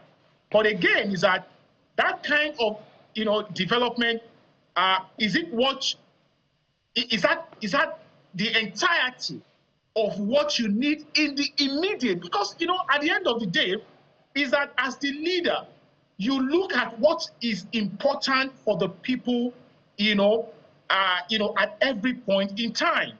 And you take decisions based on what you think is important, for the people. And I don't think that has, whatever decisions that state governors, are now, making with, increased allocations, to their states, I don't think it's, supports, enhancing the quality of life, for the people in their state. And we'll need to revisit that. Now, on the issue of... go ahead. On the issue of, state legislators, you see, for my own suggestion is that we need some strong political disruptions at the state level. You can't have, we are crying about having a one-party system in Nigeria, but that's typically what's happening at the state level, where you don't have opposition, where there is no alternative policy position, where there is no competitive, electoral system. And that's why the governors are getting away with so many things. There's something that you said, Mr. Elemo, my apologies. There's something that you said the other time that no one can call the state governments to order. And that's scary. And unfortunately, Comrade Kankara agrees with you as the president of the National Union of Local Government Employees all over the country. Now, where do we go from here? What needs to be done? The states' assemblies, houses of assembly that are supposed to be checking and balancing out things at the state levels, Comrade Kankara has confirmed that they are in the pocket, so to speak, of the governors, and a good number of people agree with that. So Where do we go from here? Someone who has been chasing transparency in governance for a while. Where we go from here is strong political disruption at the state level. How? What do you mean by strong political disruptions? You need multi-party players. Multi-party players, especially at the State House of Assembly. You cannot have a single party, dominating the entire State House of Assembly, and you expect them to stand up to the governor. And, so that's not going to happen. And that's exactly what we're experiencing right now. And in addition to that, is that we need leadership integrity. And I think I think it was Dr. Benga who talked about good people. You see, at the end of the day, it's not much about whether your laws are strong or weak. Yes, you need that. You need strong policy, environment. You need all of that. But who comes to implement it? Who comes to give life, to those laws and policies and all of that? Consider what has happened with regards to the Supreme Court judgment, for instance. So you have a strong, you have a strong position from the center by the Supreme Court. But who is supposed to implement it? The federal government, supposed to implement it. But why are they not implementing it? Because, the governors are very powerful and they negotiate with the center to say, if you do this, that is, contrary to our interest, when it comes to election, we will also sabotage you. And I think that's why the federal government has been very sluggish in pushing forward the position of the Supreme Court. So ultimately, you need leadership integrity, you need people, and you need political disruption. The kind of disruption that we are, advocating at the center, which the president, alluded to in his speech on June 12th, saying that he is not about one-party system. We don't want one-party, system operations at the state level as well. We want a State House of Assembly that is multi-party, that can debate policy, very well and provide, and hold the governor accountable. Because at the end of the day, the people have yielded their sovereignty, to the legislators at the state level. And if they are refusing to, to perform their constitutional mandate in that regard, then what else? You have to wait for another election to come, and then you do it over and over again, and the cycle repeats itself, and then the country stays stagnant. I took a look at the Constitution. I've taken a look at the Constitution a number of times on Comrade Kankara, and one of the things that I found out is that, one, the resources that come from the federal government into the state joint allocation with the local government is just one contribution. The state government is supposed to contribute into that purse as well for onward disbursement into the local government's account. That is one. The second thing is, I also know that according to the Constitution, the state government should be sitting with the local government chairman and the local government administrations about the economic diversification in the states. That is supposed to happen. Would you say in any way, manner, shape, or form, in any shade at all, Comrade Kankara, that happens? No, that is what the Constitution or what the law says, that the essence of state and local government joint account is, the whole idea of that account is when the federation, funds from the federation account come into the account, then the IGR, by law, local government are supposed to take, I think, 20% of the IGR within the state. So the 20% of the IGR should also go into that account. Then it will now be distributed to the local government councils. But unfortunately, not even the 20% that is supposed to be paid into that account by the state government, even the one that comes from the federation account is not even remitted to the local government. It's not even being disbursed to the local government. So they spend it from the state local government joint account directly. So we are not even talking about IGR from the state here. We are even struggling to see how we can get the one that is coming from the federation account so that it can go directly to the local government. So it has even gone to the extent that state governments are now even taking over the revenue meant to be collected by the local government councils. They are even hijacking that one because there are some categories of revenues that are supposed to be collected by the local government, that local government councils are by law supposed to collect that revenue within their local government, within their domain. But unfortunately, what is happening now, the state government are engaging, in most cases, consultants to take over the revenue, and they take over the money, and they don't pay anything to the local government councils. That is what is happening. And let me also add, the essence of governance is to improve the living standard of the citizens and to also safeguard their lives and their properties. So in Nigeria now, the living standard of citizens is going low. 130 million Nigerians are living below poverty line. And also look at the insecurity everywhere.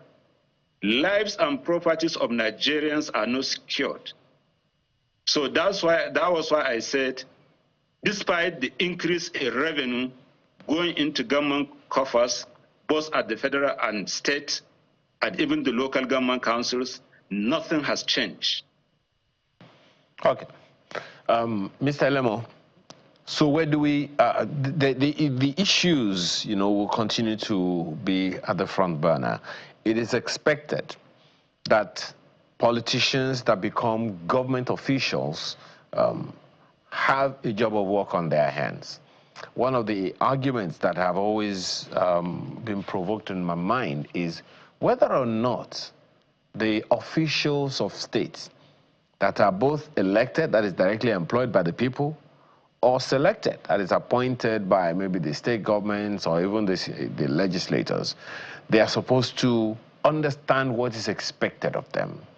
Do you think there is sufficient understanding of the responsibilities that they are employed or appointed to take on, particularly at the state level?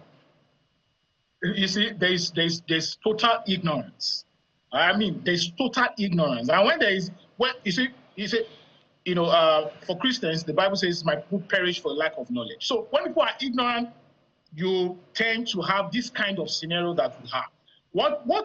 For me, what I expect would happen is that, you see, all of these smaller political parties, rather than concentrate on winning elections in the state, at the state level, especially to the state houses of assembly, holding the executive, if they are not able to, to constitute the executive, for instance, if they are not able to determine who becomes the governor, if you have 5, 10 assembly members, you then provide policy alternatives, and you are also able to hold the governor accountable. Again, from our assessment, in the 2024 SA Index, 17 states could not account for 197 billion, which was about 893 audit queries. But what is also interesting is that more than half of the states, didn't even provide, 21 states, for instance, didn't publish audit reports. So we could not even determine how much was not accounted for by the executive in that financial year. If, for instance, I was a member of the legislature at the state level, I will have information to that extent, because the audit report that is not published online would have been submitted to me as a member of parliament. And if I belong to the opposition, I would be able to use that data, that information, to hold the executive, accountable to the degree that with which they have deviated from implementing the annual budget. You see, these are all, fundamentals that you expect that those who are vying for political offices, will understand. But everybody wants to become president. Everybody wants to become a senator. Everybody wants to become, a House of Representative member. Nobody wants to go, to the House of Assembly, to contribute to quality of governance at that level. That's what I'm saying, that what we need at the state now is strong political disruption. in which you can have up to like 5 political parties or even more forming, constituting, the members of legislature Okay. at that level. How about this? There's also been that argument. Maybe I should ask you, Honorable Kankara, I beg your pardon, Comrade Kankara. There's always been that argument also that the local government administrations themselves don't seem to have strong political personalities at the local levels. That maybe if we had people who can look the governor in the eye, who can look the state speaker of the house in the eye and tell them the honorable gospel truth that they need to have, maybe things would have been different. Yeah, it's true. The problem of local government council, leadership recruitment in local government council is the problem of state independent electoral commission. No responsible person would like to contest an election under state independent electoral commission because they will not even give you the opportunity. So for us to get it right at the local government, we have to, restructure the electoral system, the leadership recruitment system at the local government councils. These state independent electoral commissions are being used by state governments, state governors to ensure that their cronies are elected into chairmanship at local government council at the local government. You can imagine a situation whereby in a whole state, one party will now win all the councillorship seat and the chairmanship seat in that particular state. Can you call that an election? Truly, there is no election at the local government councils. The state independent electoral commissions cannot and can never be allowed by the state governors to conduct free and fair election at the local government councils. And until we have free and fair local government election at the local government councils, we cannot have responsible people who can be elected, who can be accountable to their people. We only have people who are accountable to their governors, who are accountable to their party leaders. Comrade Kankara, you have raised, the problem. My apologies, Comrade Kankara, you have raised a very troubling, if I can use that term, troubling, issue right here. Because if you are saying that the state independent electoral commissions cannot conduct elections that local government administrations will be proud of, or people who would rather go into the local governments to offer their services to the people can be proud of, then you are essentially saying that we are never going to have true democracy at the local government levels. So what needs to be done in your opinion? What needs to be done is constitutional amendment, which we have been advocating for. That should be constitutional amendment. The election, local government council election, should be transferred to INEC. If you can look back to 1998 or 1999, you can see the caliber of people that were elected as local government chairmen, as councillors. You can see the caliber of people because it was INEC that conducted the election, and the election was free and fair. So, but now, if you look at what is happening, this is not election. You can't call this election by all standards. You can't call this election. When you have 300 councillors, you have maybe 30 chairmanship seats, one party, ruling party, winning all the seats, you call that election is not an election. Like what we have been saying here, the state governors are too powerful. They are too powerful. So you cannot trust the election of local government into their hands. Once you give them, you allow them to continue to conduct local government elections, Please forget about democracy at the local government level. Shouldn't we be saying that, shouldn't the political parties themselves have a responsibility in this? Because one would expect that, be it at the federal, state, or local government levels, there are political parties, and they should want, multi-party democracy, as Mr. Elemo has been talking about. Do you see a role for the parties themselves, the political parties here? You see, unfortunately, all the political parties are the same.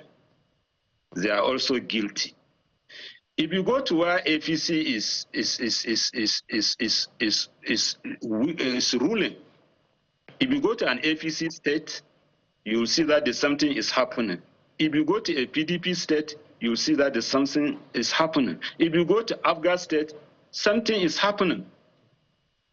As far as election into local government councils is concerned. So I don't see the political parties, having the moral. They can't change anything. It is about we Nigerians. It is about constitutional amendment. Okay. There has to be a constitutional amendment. The Nigerians should insist on constitutional amendment where all these anomalies can be corrected. Okay. Mr. Lemo, part of the things that I think the federal government has done, or rather that has happened from the Constitution, is the capacity for the states themselves to be able to do a lot more. So two issues to raise. On the one hand, some have said, some people, speaking on behalf of state governments have said, look, even though we have more money, the value of the money that we have is no different from what we had before. That is one. Secondly, the state governments now have authority, per the Constitution, to come up with all kinds of things. For instance, they should be able to generate their own electricity now, according to the constitutional provision. Then we also heard from Dr. Okwefa last week that the state governments themselves now should be able to come up with their own rail system and all of those things. So what would you say is holding them back from this infrastructure or developmental initiatives that can develop the lives of their people? Yeah, thank you. Well, I think that to an extent, there's been some infrastructure revamp, and it goes in different ways for different states. So to that extent, I know that the argument about the value of the allocations staying the same, well, I don't submit to that argument because many states are taking up projects, capital projects, that they've not been able to execute in their own term, or their predecessor couldn't do. So that invalidates that argument. The question is, are you putting money in the right sector, and are you putting the amount of the money required for the right sector in there? So, for instance, how much money are you putting in education? How much money are you putting in healthcare? How much money are you putting in transportation, in agriculture? Versus how much money you are putting in, for instance, you want to build airports, you want to do some kinds of, imaginary, things that will help you to funnel money out of the treasury. So those are the things. What constitutes the quality of life for an average person is that you can access quality education. You can, the transportation system is so efficient and not expensive. You have access to, affordable healthcare and quality healthcare, and then you have housing. How many state governments, for instance, are investing in housing? They would rather wait for the private sector that has not appeared in a decade or is not near appearing, to come and invest in housing. Meanwhile, most of your majority of your citizens do not have, housing, to be able to do not have shelter to lay their heads. So those are the things. And when you see, for instance, the procurement process that goes on at the state level, you will be shocked. It's not competitive, it's not inclusive, It's not open. You have a situation where, the governor handpicks a contractor to execute, large amount of, of project that involves huge amount of public money. So those are the issues that I think we need to focus on. But again, is the quality of leadership at the House of Assembly. They do not have the wherewithal, even though the Constitution guarantees their independence, but in practice, they do not put that independence. I guess the issues are right now in public eye for anyone and everyone to take on, because the state of the states, from what you gentlemen have described this morning, is not as pleasant as one would have expected. We expect that there would also, of course, be reactions. So what is your reaction? If you know a little more than have been discussed, please reach out to us. Of course, you have our email address on your screen right now. But gentlemen, at this time, I'd like to say thank you for your time. Mr. Olusegun Elemo, Executive Secretary, Paradigm Leadership Support Initiative, we thank you so much for your time, as well as Comrade Aliyu Kankara, President, Nigeria Union of Local Government Employees, NOGE. Thank you so much for your time, gentlemen. Thank you. Yeah. Thank you so much. Yeah, so when we return, it's time to take a look at World Blood Donor Day 2025. It's today. But what are the benefits to you, and what are the things that you can do to make the life of an average neighbor better? See what you can do after that.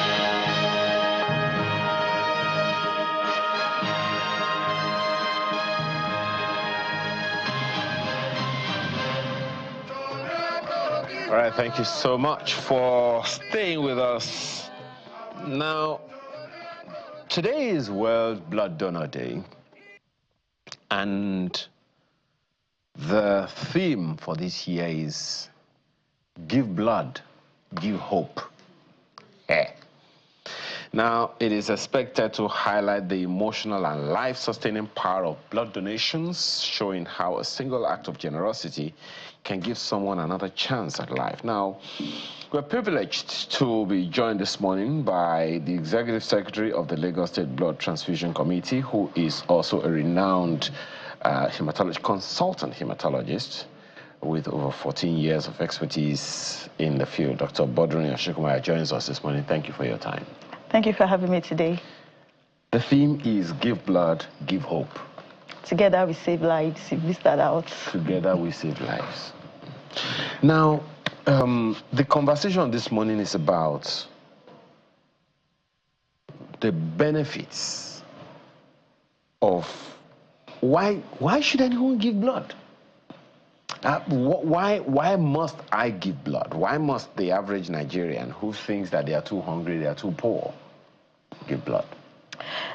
So the first thing about blood is that it's not manufactured anywhere. It's only produced in a human body. So if you do not donate blood, and if I do not donate blood, then people that need the blood cannot have the blood. So that is the first thing we need to realize. And we also need to understand that the benefits of blood donation is actually much more for the donor than even the person that receives the blood. I don't believe that. I'm the one giving it. It's coming out of my body. I'm losing blood. You're not losing blood. You're actually giving out the extra that you have. So before you can donate blood, you must have enough for yourself. And the only thing we collect is the extra that your body does not basically need. How do I know that I have enough? So we're definitely going to check. So though you asked about the benefits, I'll go back to the benefits, but how do you know you have enough? As I say, plenty blood, no they show for face. Though when you are pale, we know, but to know the quality, the quantitative, the level exactly does not show on just mere looking at you. We have to ask a lot of questions, and then we will do a blood check. So when we do that blood check, we know the exact amount of blood you have, and we could use something called a hemoglobinometer, which will take about 5 seconds to get the result. Or in other places, might decide to take some blood sample to use a machine to analyze the amount of blood. So without the blood check, please do not donate blood, because you don't really know if you have enough for yourself and enough to give another person. So back to the benefits of donating blood. The first benefit I always tell anybody that for yourself, it makes you healthier, because you give out blood and your bone marrow has an opportunity to produce more blood cells. I know the younger ones are more active. You can't compare yourself to myself, you know. If you decide to run a race together, let's try that race first. You know, I will definitely. Let's try that race first. So, you know, the younger cells are much more active. They're able to carry out the routine functions of blood, like carry oxygen around the body to where it is needed, like take away waste matter to where it has to be excreted. The blood also has other things like proteins and hormones that helps us to grow right, and also cells that helps us to fight infections. So the younger, newer cells produced by the bone marrow is much more active and definitely makes us much healthier. And then the next thing is that before you do have a blood donation, we would have had like a mini health check. You know, you have, if you are donating blood 3 times, then you have a routine health check 3 times for that year. You don't have to be ill to have a health check, and that is why I call blood donation a form of preventive health, because if you come to donate blood, it helps to uncover any health problems, and if there is no health problems, it helps you to strengthen already existing health health conditions that you already carry out. So if you are living right and you know that you are fine, you want to live right more so that next time you come, you are able to donate blood. So you have a health check, you have about 40 questions that you have to answer, and the first time is usually the most. Exactly. Yes. Because but even really, right now I'm thinking about... No, really, every question leads to another, so it's like it flows. And because you are interested in knowing what is happening to you, you are willing to answer those questions. After you answer all those questions and you are eligible to donate blood from those questions, we go to the next stage, which is to check your blood levels, to check your body for your routine clinical features like the blood pressure, like the pulse rate, the temperature. We even go on to check your weight. And we know we cannot collect blood from people that are very, they have a low weight. The cutoff is 50 kilograms. So we'll check your weight if you are eligible. And then finally, we will check your blood level. So until you pass those 3 stages, we won't collect blood from you. We do not want a situation where we would collect from you and then there will be issues. So that is the second benefit. The third benefit is that blood donation helps to keep your iron levels stable. So people really do not know what is iron levels, because iron is actually what is in the blood cells.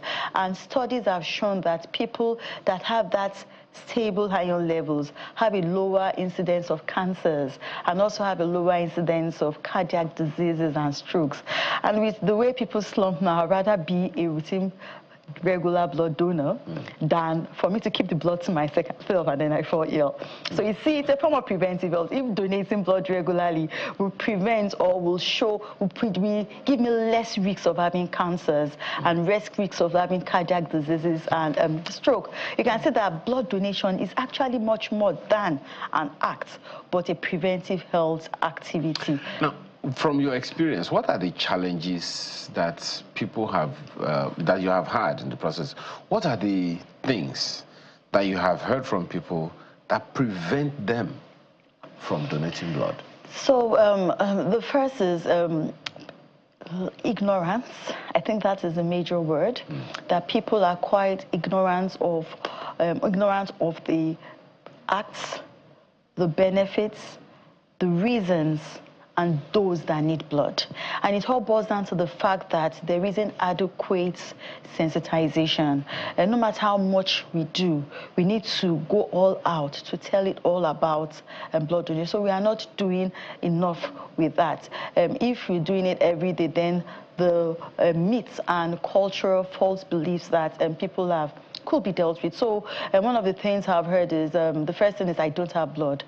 And I'm sure that if I ask you that, donate blood now, I said, do I have blood? I don't have blood. You know, it's like, it's impromptu. It just comes up. You don't need to think about it. It's like, that is a normal language. Like I say good morning when you see somebody in the morning. That is what happens to most people in Nigeria and many low to medium income countries.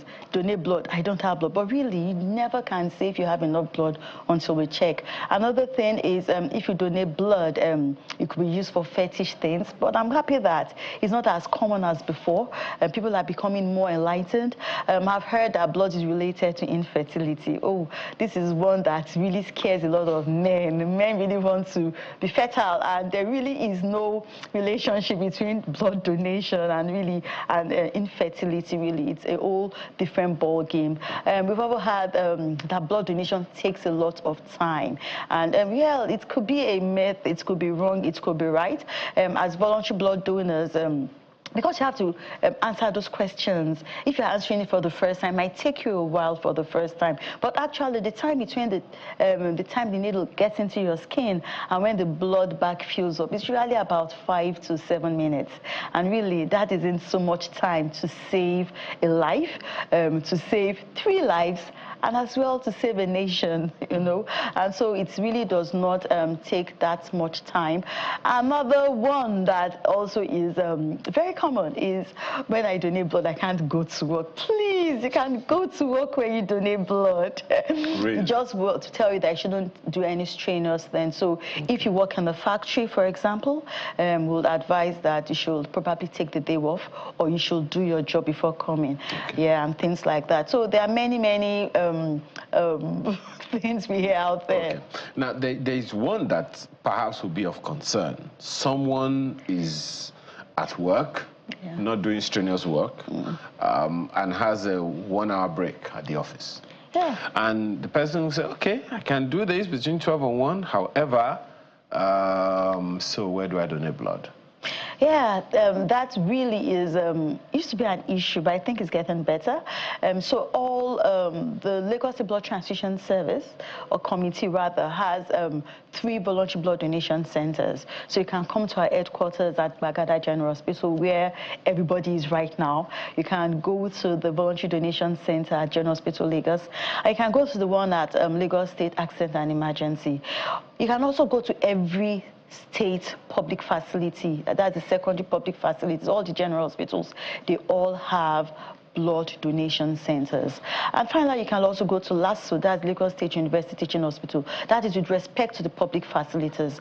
For the private facilities, some people don't want to go to the public facilities. We do understand. So there are quite a number of private facilities that you can also donate blood. Just make sure you ask if they have the Lagos State Blood Transfusion Committee logo. That is the sign that it has been accredited and licensed to collect blood. It also means that we've trained the people in this facility. We've ensured that they have the appropriate equipment to collect blood. So you could go to either the public or the private to give blood. What is most important, that you save a life and you give hope to some people. Let me ask you, because some people are wondering right now, are you on Instagram or something, or any of these social media platforms?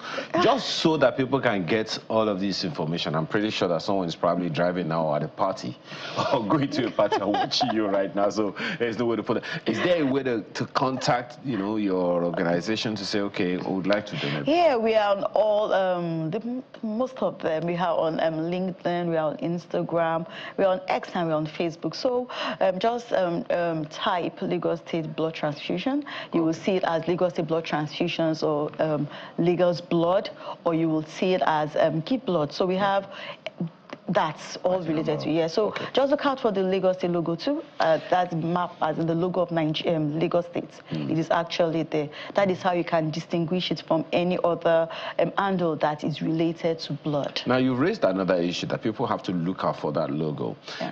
That could be something that have scared some people over time. What happens when I donate blood? What are because I've heard some things, you know, working with your team from time to time, I've heard some things that are mind-blowing, that my blood has different parts and all of those things. Just blood, for God's sake. Blood is not just blood. Please tell everybody that blood is not just blood. The blood has various components. The very common ones are the cells and then the liquid. Okay, yes. I know about red blood cells and white blood cells. That shows you did biology. Yes, I did biology in Form 3. and you still remember some of it. So really, blood has two basic components. We have the cells, and then we have the fluid. So the cells look like red, and that is why people call it red blood. But within those red cells, we have something called the white cells too, and then we have something called the platelets. And every of those cells are really important. They help to keep people alive.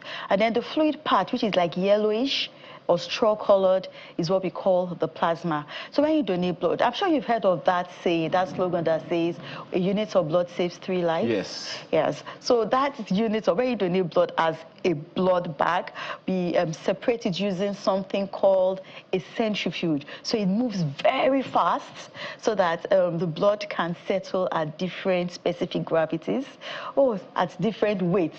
Yes. So the red cells are separated away from the blood, and then the platelets, which are like white dots, tiny white particles, are separated too, and then the plasma, which is yellowish, is also separated. So when people need blood, when people bleed, these parts of the blood are used for different things. But really, that is the list there. The most important thing is for you to know what happens when you donate blood. So when you get to the donation center, we don't just collect the blood. I have mentioned that we will ask you questions, we will do some physical checks, and then we'll check your blood. And then thereafter, well, you have a counseling session. During that counseling session, we'll we'll ask if you've had any food to eat, if you've been well hydrated, if you've taken alcohol just before coming, if you've had some cigarette smoking. You know, some of these things could affect you when donating blood. And then we will also counsel you about the tests that will be done to the blood. We'll also counsel you about what the blood will be used for, that the blood is not going to be kept in the blood bank, but it will be used to save lives, and that other things can be done to the blood. It's after the counseling. You will sign a consent. You must sign a consent before we collect blood from you. We have to agree that you want to donate the blood, and nobody's forcing you, because we don't want you to be forced before you donate blood. So it's after all those things that we get to the stage of those different things you just talked about. Okay. How frequently can anyone donate blood? You could donate blood every 3 to 4 months. That is like 3 to 4 times a year. Okay. So that's about 12 to 16 weeks every... Yes, that's about 12 to 16 weeks, yeah. Okay. Suppose, I mean, because the descriptions that you have heard, that you've just made now, there are 20 million people in Lagos, and the places where people can donate blood, they are so far apart and all those things.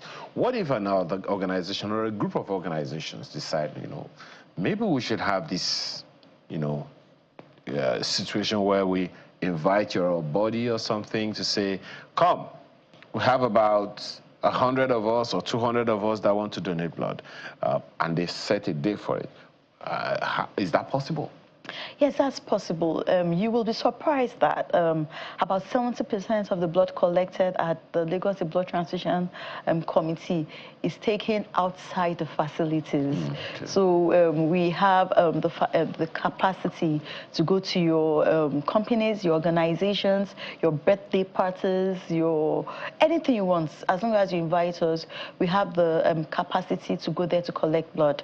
And usually, before we collect the blood, we would have had like an advocacy talk. It might be a physical one, it might be a virtual one, just to intimate you about the process itself. Really, you know, what you do not know gets you scared. So we try to make it light, and we sometimes show videos of people that have already donated blood. We use that as an opportunity to take people that are regular donors from different non-governmental organizations or humanitarian organizations like Red Cross, the Nigerian Red Cross, for them to see people that have donated before. So really, as I said, about 70% of the blood collected at the Lagos Blood Transfusion Committee is not collected within those centers I mentioned. It's usually better for us. We don't want you to lose time at work. We don't want you to spend your money on transportation fare. We want to make it easy for you. So we're always available to come to collect the blood. Now, there's something that I've also heard, that there's a percentage of every population that is supposed to be able to donate blood. Yeah. So what are you able to meet that quota? No, we are not able to meet that quota. What's the challenge here? So the challenge basically is we don't have that culture of donating blood. Really, we don't have, like if I ask you that, when last did you donate blood? You have to first of all ask me if I know what it means. People do know. I think we have done a little bit more on encouraging and telling people about blood donation, because we have gone ahead not to just talk to adults alone. We've been talking to people in secondary schools, trying to change that mindset before they become adults and eligible to donate blood.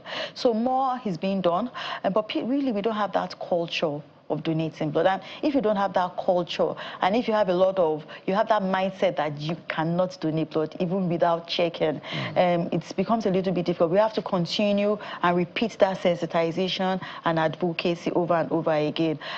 Just by the side and by the way, right now we thought that one of the strategies of celebrating this year's World Blood Donors Day is not just thanking to donors, but by opening up our facilities for people that still do not understand the reality of blood donation as well as blood transfusion, for them to come and see how the blood is collected and processed, for them to talk to people that have been donating blood, and for them to interact with people that need that blood.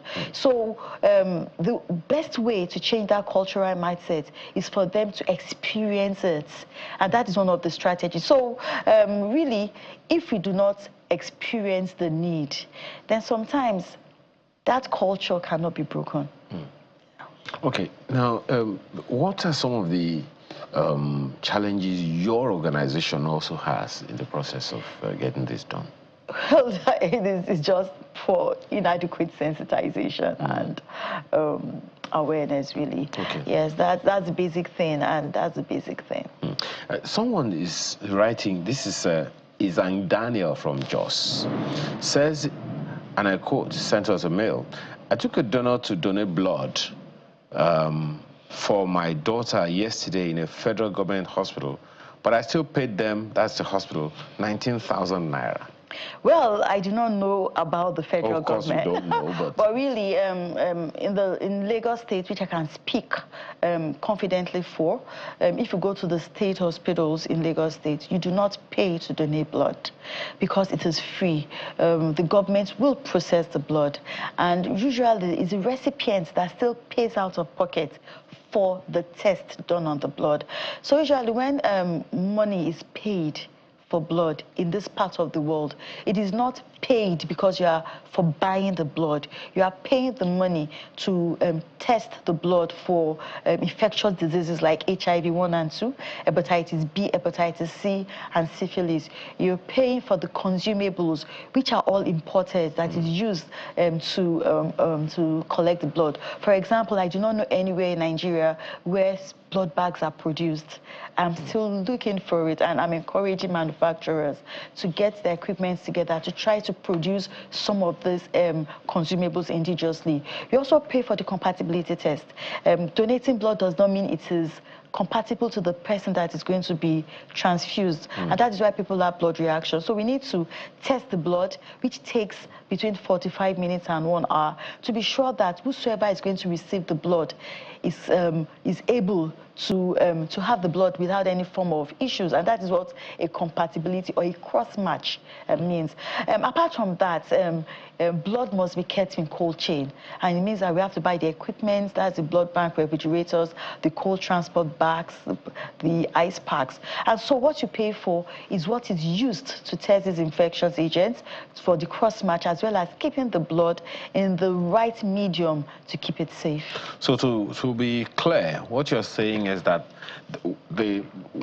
does that even also happen in Lagos, where people donate blood, or where people go to the hospital to be blood infused or transfused with blood, but then they still have to pay?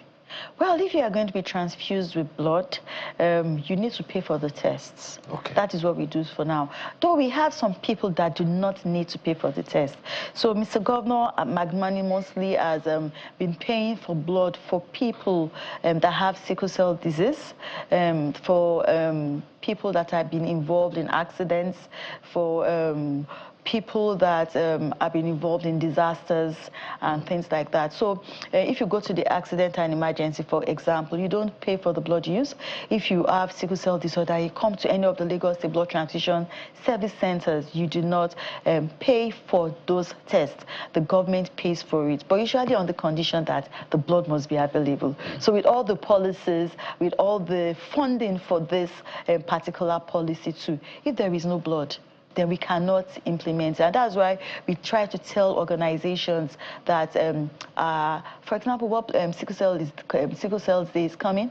We tell them, yes, we are celebrating this Sickle Cell Day, but we need blood to keep them alive. Try to encourage people to give, because once it's available, then people living with sickle cell disorder don't need to pay out of pocket when they need the blood. So even though a majority of people still need to pay for the tests for this blood, we also have a percentage of people that don't need to pay out of pocket when they need this blood. Now, a good number of things that you have said now, you know, one of the questions that just came to mind is how about social groups? I don't know what we call them now, the Rotary clubs, the Lion clubs. Oh God, they are awesome. In short, groups like Rotary Club, Lions Club, and many others, they've been awesome. Even within Rotary clubs, they compete amongst themselves.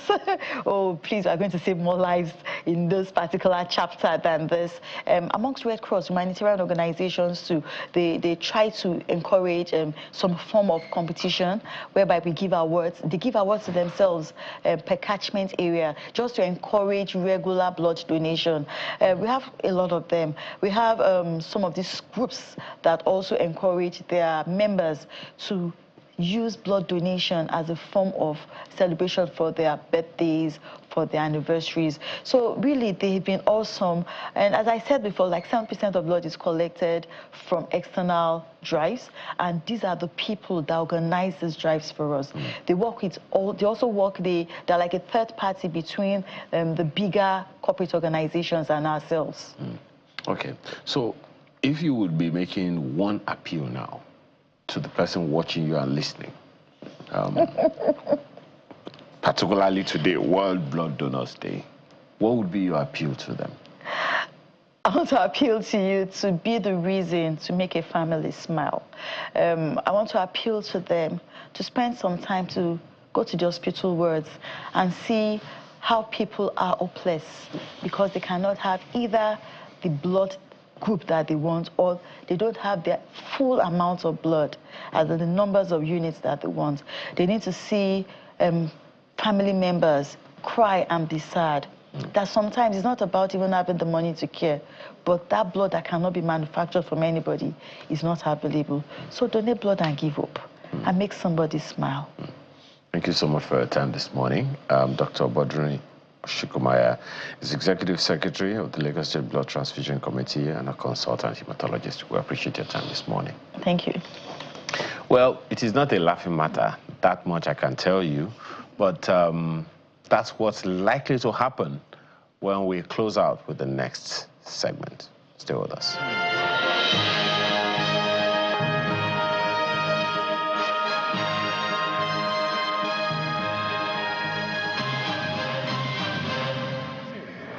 Before I come back, don't wash it. You know that don't wash it, you have meaning. Okay, you can get the rest of the story online. And I don't know if it's a funny matter, if it's a funny thing or not. But of course, as you have seen, our guest this morning, our artist of the week is Mr. Larry Gregory. I don't even know the last time he heard himself called like that, popularly called Larry J. Good morning. Thanks for joining us this morning. Good morning. Thanks for having me. When was the last time someone called you Mr. Larry Gregory? It's the people that want to pay me. Call me if you're not paying me and you call me Mr. Larry Gregory, my expectation go up. And then all of a sudden it comes the next thing you want to hear is account number. Yeah. Mr. Larry Gregory, please, can you confirm your account? That's it. That's it. It's always MC Larry J. Larry J. There's no name they have not called me. Yeah. Mark Larry, MC Larry J. Larry J. Larry. Won't even call me Larry G. Larry K. There's no people. Sometimes people give me alphabets. as if it's a birthright. I've read Larry Beach. I have to answer everything. You see, as far as they're playing bottom, I can be any name in this world. Now, I asked you the other time, so let me ask you in front of everybody. These stories, how do you come up with them? You know, in this life, when you have been through what you have been through, you have to test somebody. And I know when all these things were happening to me, my spirit was telling me, "Don't worry, God have a purpose." And then now I see opportunity to say my mind. I'll say it. Most of them are true. Really? Most of them are true. Now, it happened to all of us. Including the uncle? Of course, now. You are not a Ukrainian now. Like, people that come from UK. Ukraine. But people that come from UK, they are Ukera. Ukrainian. Okera. UK. Like, people that come from UK, sha. Yeah. Okay. Yeah. Yeah, they are Britishan. Yeah. All those people, my uncle is there now. Somebody that have 5 hours girl in Nigeria. He reached there. He's the one washing plate by himself. God will not shame us. Nigeria is the best in this life. You don't know. You have 5 hours. Go and have it there. My uncle did not know that he can wash plate until he reached there. If he wash plate for you, dishwasher is learning work now. Okay. My uncle know how to wash plate well. So how's it been? It's been a while since we saw you here. Yeah, the anytime you want me to come, just call me. I'll be here. Me and Janice, we are like 5 and 6, but they don't know. So how has it been? We know. How has it been? It's been great. We even have something coming up tomorrow, actually. Oh, okay. Yeah, we have a Father's Day event. Oh, that's true. Just to remind anyone, it's Father's Day tomorrow. Please. There's this flyer making the rounds. I don't know if you saw it. Tomorrow is Father's Day. Dear wives, tomorrow is Father's Day. We don't want boxers. Actually, they're even telling them what they don't want. Because now, as I'm talking to you, my wife have called me that, where are you taking us on Father's Day? I'm like, us? Who is us? I said, don't worry, let's leave it. Let's not do anything for Father's Day. Do you understand? She said, it's not our money. Your money is our money. Oh, so our own money, uncle? Yeah. Let's have that discussion outside the camera. Because my family members are watching. Our money is our money in Jesus' name. Yeah, by the grace of God, our money is our money. My money is our money. You can attest to it. This is what you're asking. You want to put me on this spot. You answer the question. So our own money income. Usually, I'm the one that gets the questions. They are asked questions. Yeah, you are the one that asks the question. So I'm the one that should not answer something that we are saying. No, I'm a family man. I still want my family to work. In case you are hearing me and you are single, don't rush yourself. Marriage is sweet. It's like autism. It's like autism. They will not tell you what's going on inside. They will not tell you who they are fighting with until you join. You know that the person you are telling your problem will not be telling you things like, don't worry, I'm not worry. We have gone through it. So what are your own memories of your father? Because I know that you will tell some of those stories tomorrow. Yeah. All I'll say is when they come tomorrow, they should come and but just take you to... My father is a very fantastic man. You know, sometimes my father says some things I did not understand until now that I have grown up. Like, Mufelo, lie down. I want to go and lie down. I don't know what lie down means until now. You know, there's a kind of money that will leave your account. The only thing you can do is to lie down. Like, somebody said, Larry, you look fit. I'm not going to the gym. It's not gym. Have you carried responsibility before? It's heavier than 200 kg. Who is dumbbell? Dumbbell is any work with responsibility. You just be fit. Like, like, so there are some men, they are not losing weight, they are adding weight. It's not because they are eating, they are not eating. It's responsibility that is feeding them. Like, what responsibility is feeding you? Especially if you not chop community money on top of your responsibility. My brother and sister, when you sell family land, your belly will start coming out. When I had my son, everybody was having their children abroad, they were having their children abroad. I didn't know how much. Until I now try to, I don't know if you can, all my friends are doing it, let's do it. When I hear the money that they are spending, I realize that Loot Loot is not expensive. General Hospital is our friend. It's not far from our house. But my wife just said, let's go and have it abroad. Sir, men that nurse used to send message that go and buy medicine that did not exist, and you will not know that they are helping you. I enter, my wife said, I want you to be there. I watch YouTube. I was ready until I enter. God, see, God is God, though. I don't know that my wife is stronger than me until he said, hold something comfortable. I gave my wife my hand. So she now held my wedding ring. She had 3 fingers. I'm like, don't worry, I got you. When she squeezed it, we were in labor. We were in labor. I was shouting, she was shouting. I was shouting, she was shouting. The midwife said, it's not you, it's your wife. I said, yes, it's us. When the baby came out, water was coming out from my eyes. They think it's because of the baby. Which baby? I did not feel my hand again. Like, it was like, half of my body is not my own because of one finger. We now wanted to have this second one.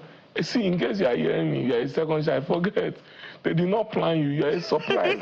But my second born, she is a surprise. Like, my wife tell me, we are expecting. I say, who invites who? He said, guess what? I say, guess, you just buy motor. He said, no, we are expecting. I say, who is we that we are expecting? I don't speak French in this house. It's English, you, me. That's what we are. He said, we are expecting. I say, who are we expecting? He said, another baby. Me that I sell our family land to born the first one. And then she now said, we are expecting. By the time I go to the labor, she said, let's do it like we did the first time. Sir, I was ready. I said, this time I'm not giving her anything. When they say, oh, something comes to, I'm not giving her anything. As she said, babe, my water broke. I was ready. I wear my jeans, correct jeans, T-shirt. I dressed the part. Like my T-shirt, I bought in a Rishi. I was ready. That when the baby come out, the first sight of the father would be a fine boy. That was what I was doing. It just didn't know that when they say, hold something comfortable, my wife did not look. As they say, are you ready? My wife said, yeah, she was breathing fine. Hold something comfortable. That's how. I forget that I did not close my zip. So as they say, hold something comfortable, I just raised my hand. Hey, no, you want me, she should not hold my hand up. As I put my hand up like this, that's how. She now holds her own comfortable that is not comfortable for me. They say, are you ready? I say, I'm not ready. The midwife say, hey, is your wife I'm talking to? I say, madam, it's all, you know, the way they will hold you in some place, you cannot stand straight. I bend down. Well, why are you bending? I say, I'm supporting her. I say, babe, leave this thing. The way she looked at me was like Satan. I say, as in the eyes have red. As I say, babe, you are holding it wrong. She just look at me. I did not. I say, are you comfortable? She say, yes. I say, I'm not. She look at me again. The eyes, I was seeing red eyes. I did not talk. When they said push, I was the loudest in the hospital because she was holding me with zip. So she was holding the two together. And you know, if they hold you with zip, you can. There's no amount of Jesus you want to call that can save you. I was shouting. My voice was louder than now. It's the annoyance of my shout that made the baby come out. The midwife now said, oh my God, you don't have tears. I don't understand. I am. So that is your experience as a father. That's my experience as a father. And by the grace of God, all the fathers will hear it. That tomorrow, they will hear from me. I've been through a lot. And only me cannot be coming from this a lot. All of us have to experience it. So, one of the things that we are celebrating this period is our democracy. Yes. And I know that you have your own democracy stories too. So, what is your own democracy story? June 12, or which one is it? Our Fourth Republic, which is 26 years old. So, you know, one of the things I used to tell people is the fact that Nigeria is a reflection of your family. Yeah, Nigeria is a reflection of your family is not settled. You want to settle Nigeria, are you mad? Go, no. Oh, no, my yaw and we.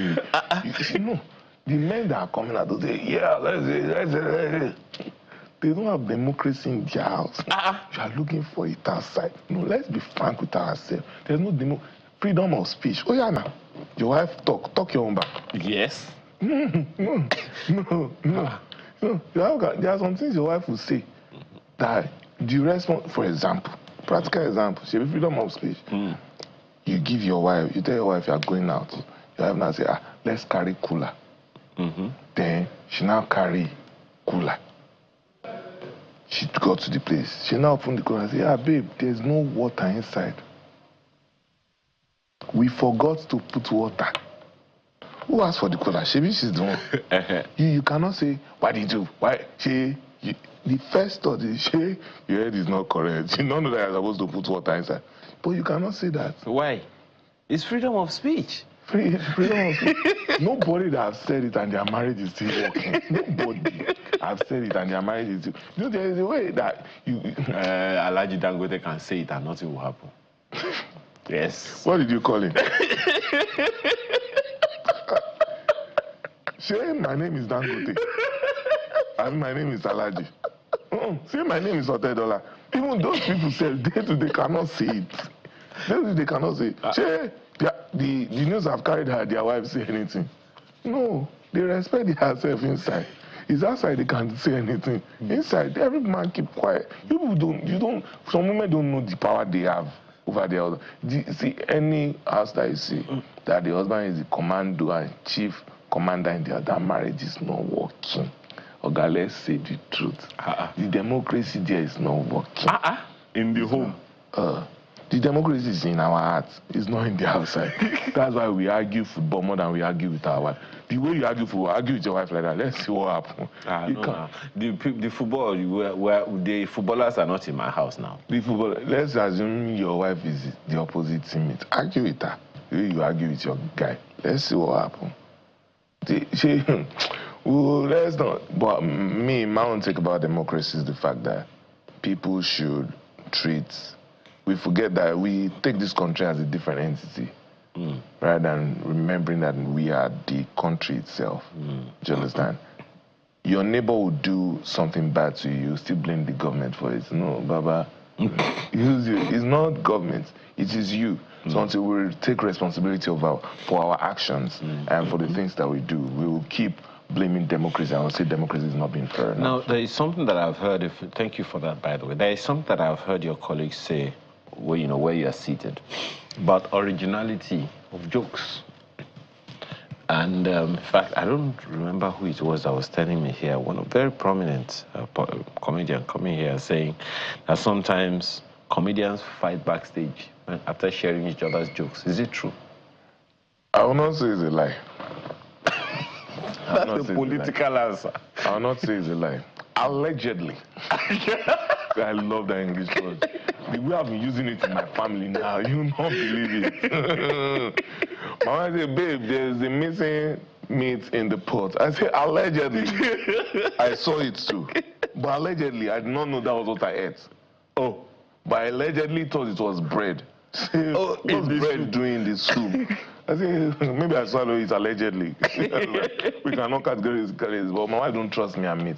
But nevertheless, going back to your question, it is almost true because people tend to use other people's materials. Why? For big stages, and then it goes on YouTube, and then you, the original owner of that material, you'll not be thinking, if you say it someplace else, people will be like, is this person's joke? Meanwhile, it's actually yours. That's why there's always a huge difference in originality and then copycat. So how do you manage it? How do I manage it? I don't manage it. Somebody told me that I have somebody in Ikorodu that his name is Larry something too. That he will ship it. The same way I will say it, word for word. He will say it word for word. Oh, and the annoying part is the fact that I only write topics. I don't write jokes. So I don't have the same punchline at every time. Oh. Do you understand? So the way I just said this joke that I said about labor room with my wife, it's quite different from the way I said it like 4 years ago when I was on stage with him. Oh my God, it's quite different from. So You cannot. So which one do you want to copy? you have a long way to go. Do you understand? So I believe everybody has carved a niche for themselves. Everybody should carve a niche for themselves. And just know your own strength. I realize my own strength is anything that has to do with family. I'm tired of putting people in, can you imagine, and put, let's talk about what realistic joke. What people can relate with. What people can relate to. So I thrive on that, and then I'm working on it, and by the grace of God, it's working for me. Do you see a need for some kind of standardization in the comedy space in Nigeria? When you say standardization? Of course, you have said now that you've carved a niche for yourself. Yeah. But a situation where, everyone copies everyone's jokes, taking out the originality, there is no directory of sorts, there is no standards, everyone goes out, says anything that they want, so long as it sounds funny to them. So the same way we have different levels, different standard, and there is no need to cap it as standardization. But it's evident it's there. Do you understand? There are some people who have their show in their small community. There are some people who, and then it should be big. But if they go to another area to do it, it might not be as big. And there are some people who would have their shows on the big stage. But if they go to a very small community, it can be big. So that itself has created a kind of standard for it. Okay, that makes sense, because there are some skit makers who cannot do stage. Yeah, there are some stage people who cannot do skits. And there are some people who can do both stage and skits. And there is no 50-50 to it. You're either very good on skits and not so good on stage, but you're doing very well on stage also. And you can be good at both ends, actually.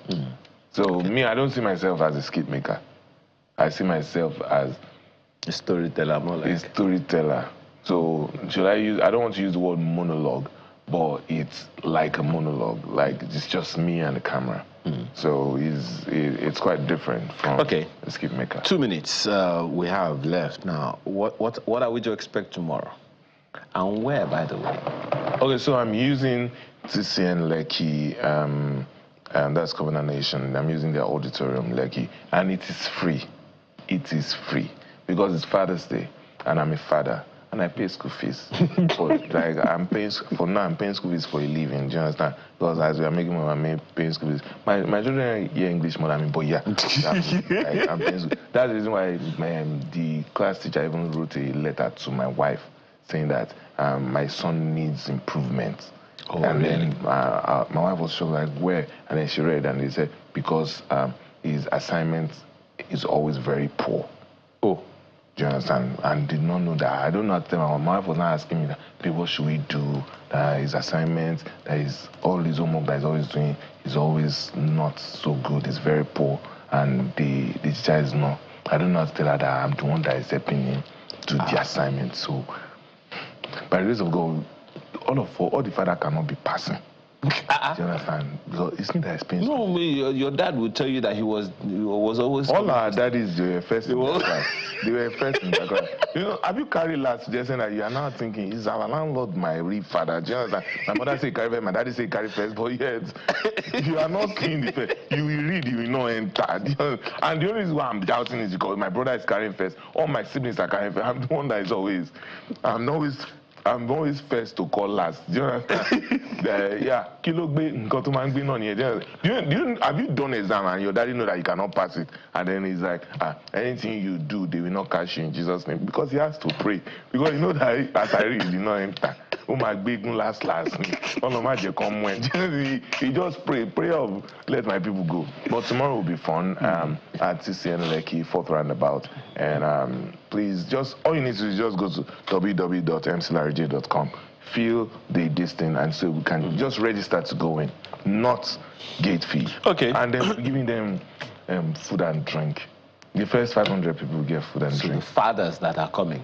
No, don't just for fathers, mothers, please, because some mothers are raising boys like girls. So it will be an avenue for you to learn how to raise sons to become fathers, rather than raising sons to become mothers. Do you understand? There's a huge difference. Especially because we don't have gay rights in Nigeria. Yeah, and then we must not improve that. So some men are very emotional. Instead of them where they are meant to be logical, they are just emotional about it. That's why they keep serving them breakfast. At work, you get breakfast. Yeah, it's enough, Larry.